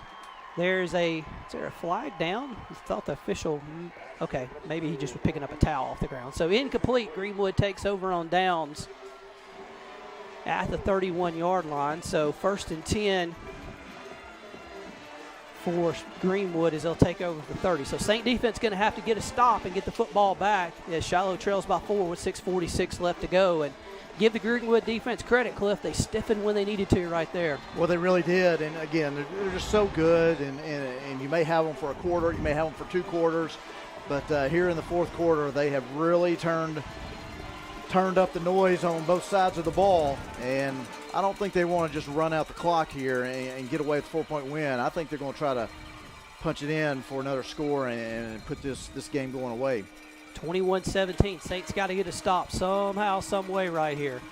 Davis in motion as he's been all night. Quarterback's going to keep it up the middle. He's got a little bit of a hole, and he's tripped up at the 35-yard line. So Goodwin carries. Good gain, though, as he gets 6 on first down over the right side. So 2nd and 4 for Greenwood. Again, they'll go that quick tempo. They did that very well at the end of the 3rd quarter and kind of wrestled a little momentum away there from the Saints. There's a snap. They're going to hand it up the middle, and he's going to fall forward Raggio to the 40, and he has the first down. Yeah, so, as long as, sorry, Billy, as long as they keep getting first downs, it's just going to be that much more difficult for Shiloh. Clock continues to run. We're at about 6:15, and new set of downs for the Bulldogs. Greenwood at the 41. Saints try to change up the alignment. Greenwood with a hard count. Now they'll look to the sidelines to see their play call as Goodwin changes the play for what he wants on this 1st and 10 for Greenwood. It's going to be a run to the right, and Goodwin's going to be hitting down at the 40-yard line as he's taken down there by Carter Henley, who got off his block. So 2nd down, a loss of 1 and 11 for Greenwood back at their own 40. So 2nd and 11 here. Clock continues to run, 5:35. I expect Greenwood will use as much time as they can here on the play clock and methodically. At the 40, back to pass. Looking, screen coming back this way. Great job by the Saint defense. Well, they didn't get him down. Oh, we didn't face Mal, we face masked him. Oh, no. Maybe it's the 5-yard variety. I thought Davis was down at the 40. He spun backwards for about 5 yards. Started running, and the Saints got the face mask. So is it 5 or 15? That'll be a big decision point for the officials right here. Yeah, that's tough. But you had the receiver in the backfield, had him stopped. It was going to bring up 3rd and long. Good thing is the clock stops now, but it'll start back on the official's whistle. It's the 15-yard variety, so that's going to give Greenwood a first down. Personal foul, face mask, defense. 15-yard penalty from the previous that is spot. a big one. First down. Yeah, it gives the Bulldogs a first. So to having 3rd and 11, they wind up with a first down at the 44. And sometimes you have penalties that are false starts that are tough, but boy, that one's just somebody trying to make a play, and that just happens sometimes. So 5:10 to go, Greenwood football, and they are across midfield now at the 45-yard line. Power formation. Raggio coming left. He's got some room to the 40. He spins down to the 34-yard line. Greenwood gets 10, and they get another first down as the Bulldog offense is doing what they need to do on this drive at the 34. Saints going to have to find a way to dig deep and get a stop with 4:54 to go in the game. Quick snap, back to pass, bubble left. It's going to be caught there, breaks one tackle on the inside, and is going to be pushed out of bounds as Beach drills him into the medical tent. Well, you've got a lot of pushing and shoving going on. The Saints are going to get called for a late hit. One of the Greenwood players on the sideline ripped his helmet off and went after a Saint player. So hopefully cooler heads will prevail there, but they're going to get Beach for a late hit and give Greenwood 15 more yards inside the Saint 20.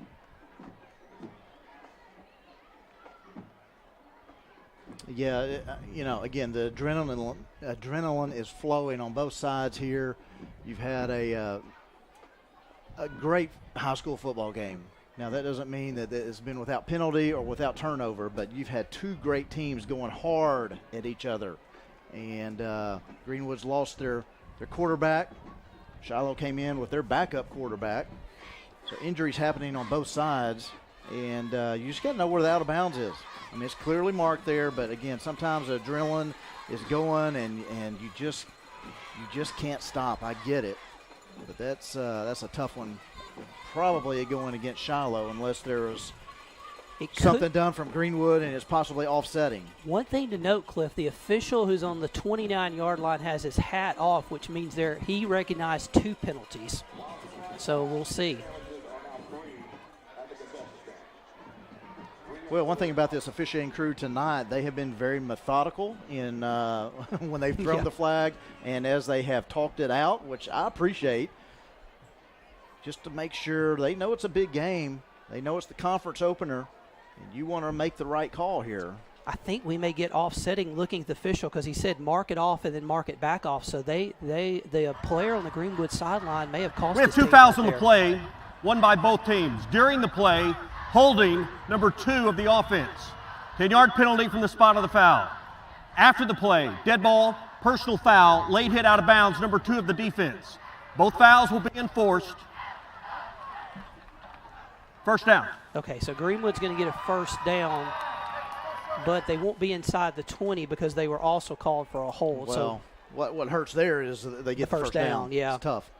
4:47 remaining here. Shiloh needs to force a turnover. They've got to strip the ball. Got to get this ball back. It's also 1st and 3 because when the offsetting penalties and the play, Greenwood didn't pick up the first down with the yardage, so it's 1st and 3.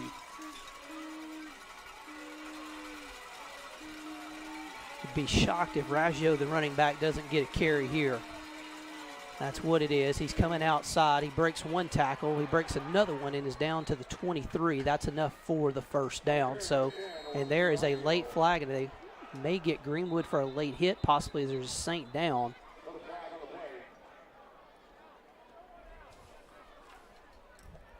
Yeah, and this is number 41. It looks like William White that's down. And that was a late flag, so I'm not sure. I don't think it had anything to do with the it was way away injury from the that play. I could tell.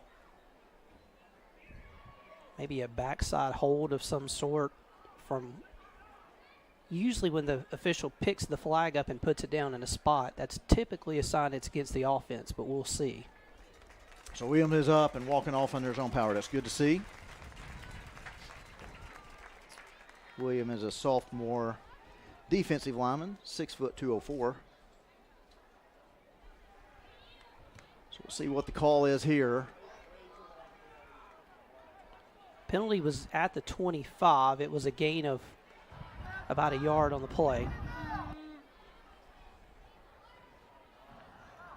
After the play, personal foul, unnecessary roughness, number 68 offense. Since the foul occurred following the play, 15 yards, it will be a first down. So it was a late hit after the play. Now, what's important about that is it was after the play. So it's second down for Greenwood at the St. 39 and not first down. So that helps as it backs the Bulldogs up to the 38-yard line. They need to get to the Shiloh 14 for a first down. Since the foul occurred before the Ratingford play, it will be first down and 10. Well, they moved the chains back, and it's still first down. I don't understand that one, if it was after the play. Either way, Greenwood's going to run big hole to the 35 to the 30 and is hit hard at the 28, but that's enough for the first down. I can't. Usually a dead ball foul, you wouldn't reset the chains, but either way, they do reset the chains, and Greenwood has a first and 10s. They go quickly, 4:20 to go in the football game. Quarterback back to pass, fires, slant. It's bobbled it incomplete at the 20-yard line. That helps the cause because that stops the clock as they intended that one for Carnes at the 20. Gray Colbert had the coverage, so 4:16 to go, second down and 10 for Greenwood. But more importantly, that does stop the clock with 4:16 left. Yeah, I think they're just trying to catch Shiloh off guard a little bit there, not expecting a pass. Gray able to knock it away. Don't expect Greenwood to pass a whole lot here unless they just see somebody that's just wide open. High snap. Raggio's going to take the carry. He bounces outside. He's got some room to the 20, to the 15, to the 10, and he's inside the 10 to the 6-yard line. It's going to be a first and goal for the Bulldogs there, as they ran it kind of a counter to the left side, and really one of the bigger runs of the night for Greenwood, and they get a big one there. They're going to huddle up a little bit with 4:05 left to go and kind of run some clock here as they have a first and goal at the Saints 6. Well, the Saints have forced 4 turnovers tonight. Boyd, number 5, is almost needed to keep this game in. At a minimum, you have to hold Greenwood to a field goal attempt. A touchdown would basically seal it for the Bulldogs as they'll again run clock. Well, if you're Greenwood and you come into the game and someone says, hey, you're going to have 4 turnovers in that game, you probably think we may lose that game. If you're Shiloh, you think if we force 4 turnovers, we're going to win this game. But Raggio keeps outside. Actually, the quarterback Goodwin keeps, and he breaks the tackle and gets around the corner. There's a flag down at the 3, though. I think they're going to get Greenwood for a hold here.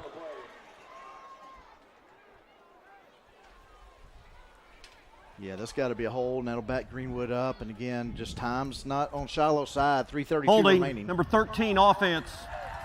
10 yards for the spot of the foul. Still first down. So that helps. At least it gets the Greenwood back out of the first and goal inside your 5 as they go all the way back to the 13-yard line. It's still first down, though. 3:32 left. Saints have 1 timeout left, and at some point you may be forced to use it and try to stop the clock with yourself on offense, but you got to hold them to a field goal. Greenwood does have a strong wind at their back, so the Bulldogs kick a field goal. They would have that benefit going. In motion to the left, and they're going to hand it coming left. Right up the middle, there's a nice hole, and down to the 6-yard line. This ball saved the touchdown as they kind of cut back off the power formation there for Greenwood. But a good pickup of 7 and gets it down, second down and goal now from outside the 7 for Greenwood. A touchdown would basically seal this game with 3:10 left. Saint defense got to either get a turnover or at a minimum hold them to a field goal. Yeah, again, clock ticking. We're right at 3 minutes remaining here, and Greenwood taking as much time as they can, run this clock down. They know that this game's virtually over if they can punch it in for another score here.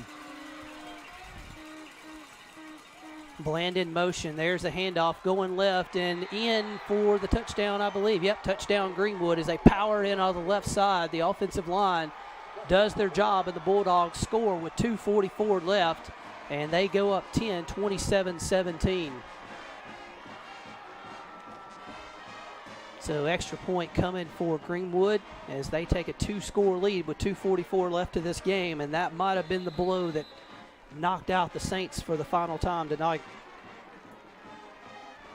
Snap is good, hold is good, and the kick is up, and it is good. So 2:44 left. A cheer from the Greenwood stands as their Bulldogs come up with 2 big drives in the second half as they lead it 28-17. Yeah, when I look here at the drive chart and I just put a box around it, Billy, the first 2 drives of the game in the first quarter, what Greenwood do? 2 touchdowns. What Shiloh's defense do? Drive 3, 4, 5, 6, 7, and 8. You got 4 turnovers, 2 punts.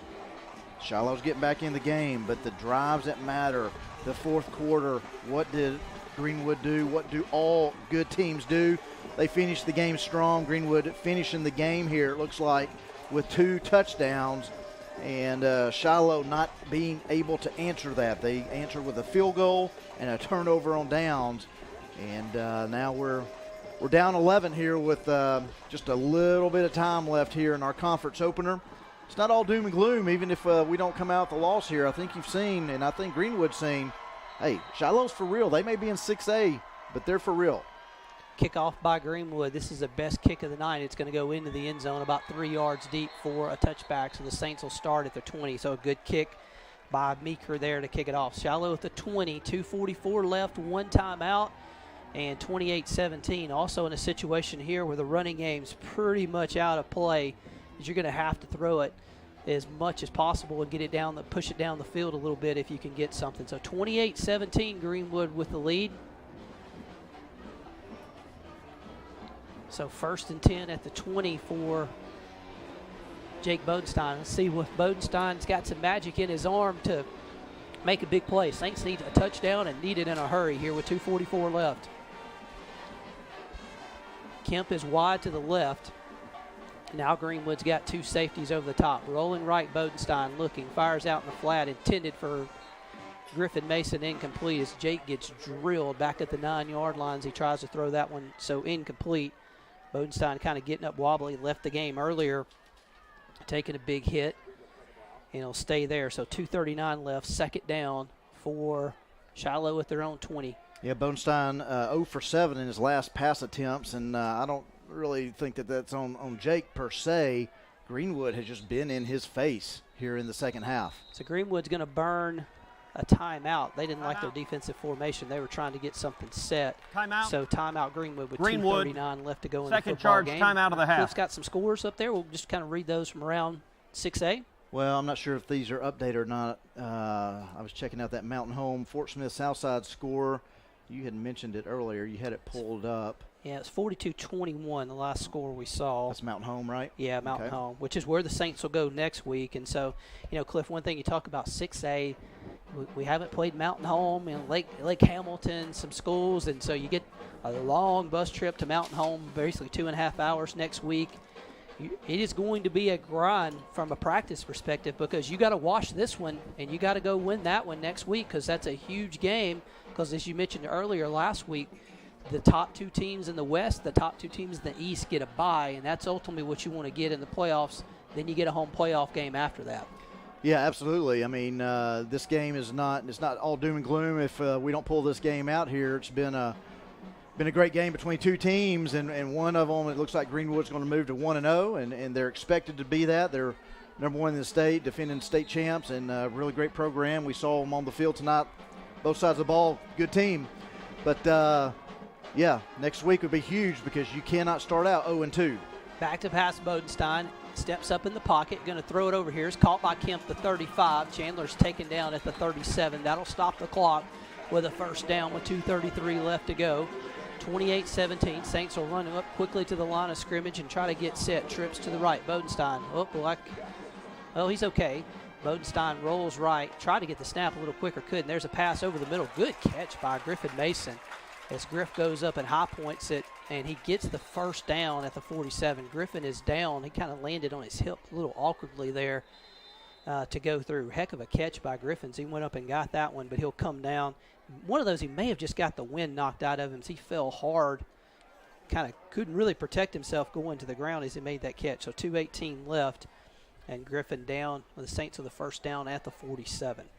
Yeah, like you said, we go to Mountain Home next week, and we've got to heal up a little bit. This is, again, this has been a tough game on both sides of the field here, and so both teams will have to recoup a little bit and get back into practice. I'm not sure who Greenwood plays next week, but we'll go to Mountain Home. Mountain Home looks to go 1-0 tonight against Fort Smith Southside. Big game for the Bombers and the Saints next week on the road. Then you come back home, you got Fort Smith Southside.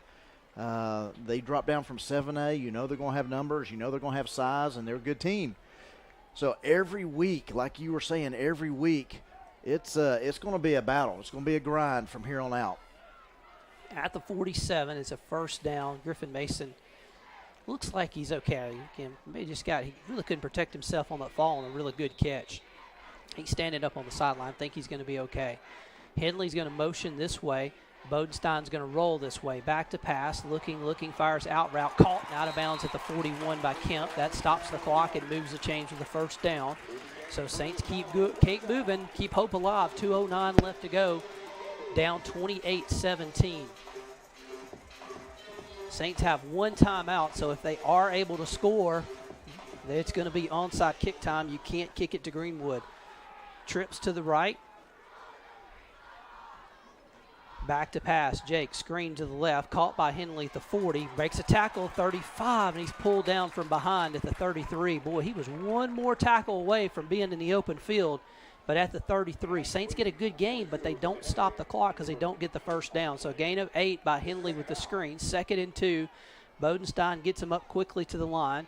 There's a snap. Back to pass. Rolls right. Has pressure. Good job by Henley as he fires over the middle. There's a pass intended for Carnes. Incomplete at the 15-yard line. So Eldridge and Carnes and a Greenwood defensive back kind of all ran into each other, and that one went high and incomplete. Give Carter Henley a lot of credit. He pancaked number 7. Cash Archer, the defensive end / linebacker for Greenwood right there. And Cliff, I'll tell you, the Saints may not pull this one out, but those Greenwood kids driving home tonight will know they were in a battle. It's been a great game, but 3rd and 2. Now Greenwood's going to call another timeout, which will be their final timeout with 1 minute and 42 seconds left. Third and final timeout of the half. Their defense is tired too in this game. It's just going to be a tough one. Greenwood, as Cliff had mentioned, they host Russellville next week at home as the Saints go to Mountain Home. It kind of looks like early. Maybe things are, you can't tell, but it looks like Mountain Home might be kind of the number 2, 3 team in this conference, whatever that you're looking at. So the Saints will play one of the better teams after really a physical game this week and a long bus trip. But, you know, Cliff, we talk about 6A football for the Saints. That's the challenge. You're not going to have, you know, some teams we've had in the past in 4A who you kind of felt like, hey, you're probably going to mercy rule these guys early in the first half. Every week's going to be a battle and a war, and, you know, we've started even at the younger grades playing the 7A schools, so we're preparing our program for this, but it is a climb. It really is, and I mean, I love that we're playing at this level. I love playing at the highest level we can, but there does come there is a point that, you know, you just don't have the numbers and the size to do that. But Shiloh's growing as a school. They're growing in the younger programs, as you said, and we'll be fine in the years ahead. Bodenstein screen back to Henley. Gets a great block, 25, 20, 15, and he's going to be knocked out of bounds hard at the 15-yard line. And they threw a flag back here where the block in the back, I guess. Blindside block it was really occurred, close, unfortunately. But Shiloh set it up well. It just was a little bit on the backside there for the block, probably.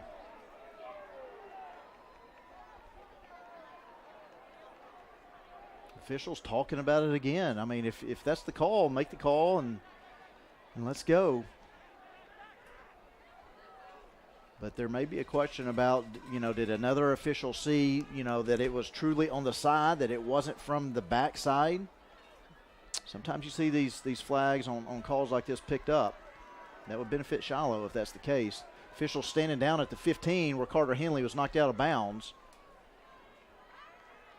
So both coaches will get an explanation here.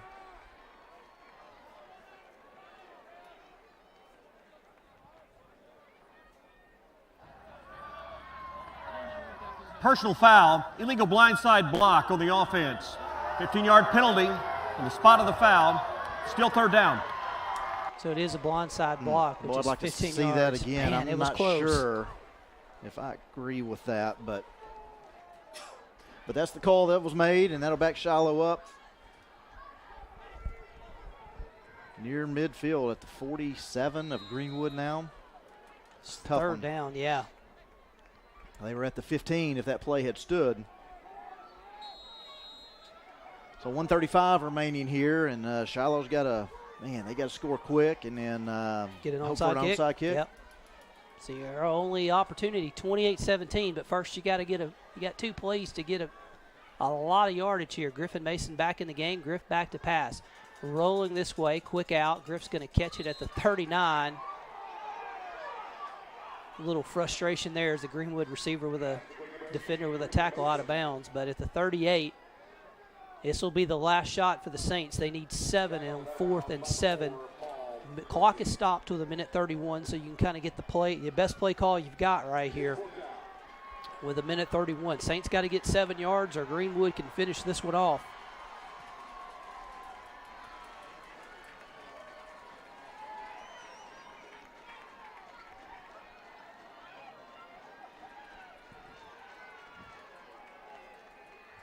Bodenstein's got 2 receivers to his left. Now Carnes in motion to the right. There's a snap. Jake rolls right, looking, fires, got a man. Oh, he couldn't hang on to it at the 30-yard line. It goes incomplete, and the Saints will turn it over on downs. Looked like he had a receiver there, and Carnes just couldn't quite haul it in on the inside. So Shiloh turns it over on downs, a minute 26 left to go. Saints with only 1 timeout, so Greenwood, if they would like, can take a knee and finish this football game, and it'll be a game that they have found a way to win without their quarterback, Kane Archer, who went down late in the second quarter. So a 14-14 game at the half. Greenwood outscores the Saints 14-3 in the second half. And with a minute 26 left to go, you would think Greenwood would just take a knee here. No sense of risking any type of turnover, but we'll see what they elect to do.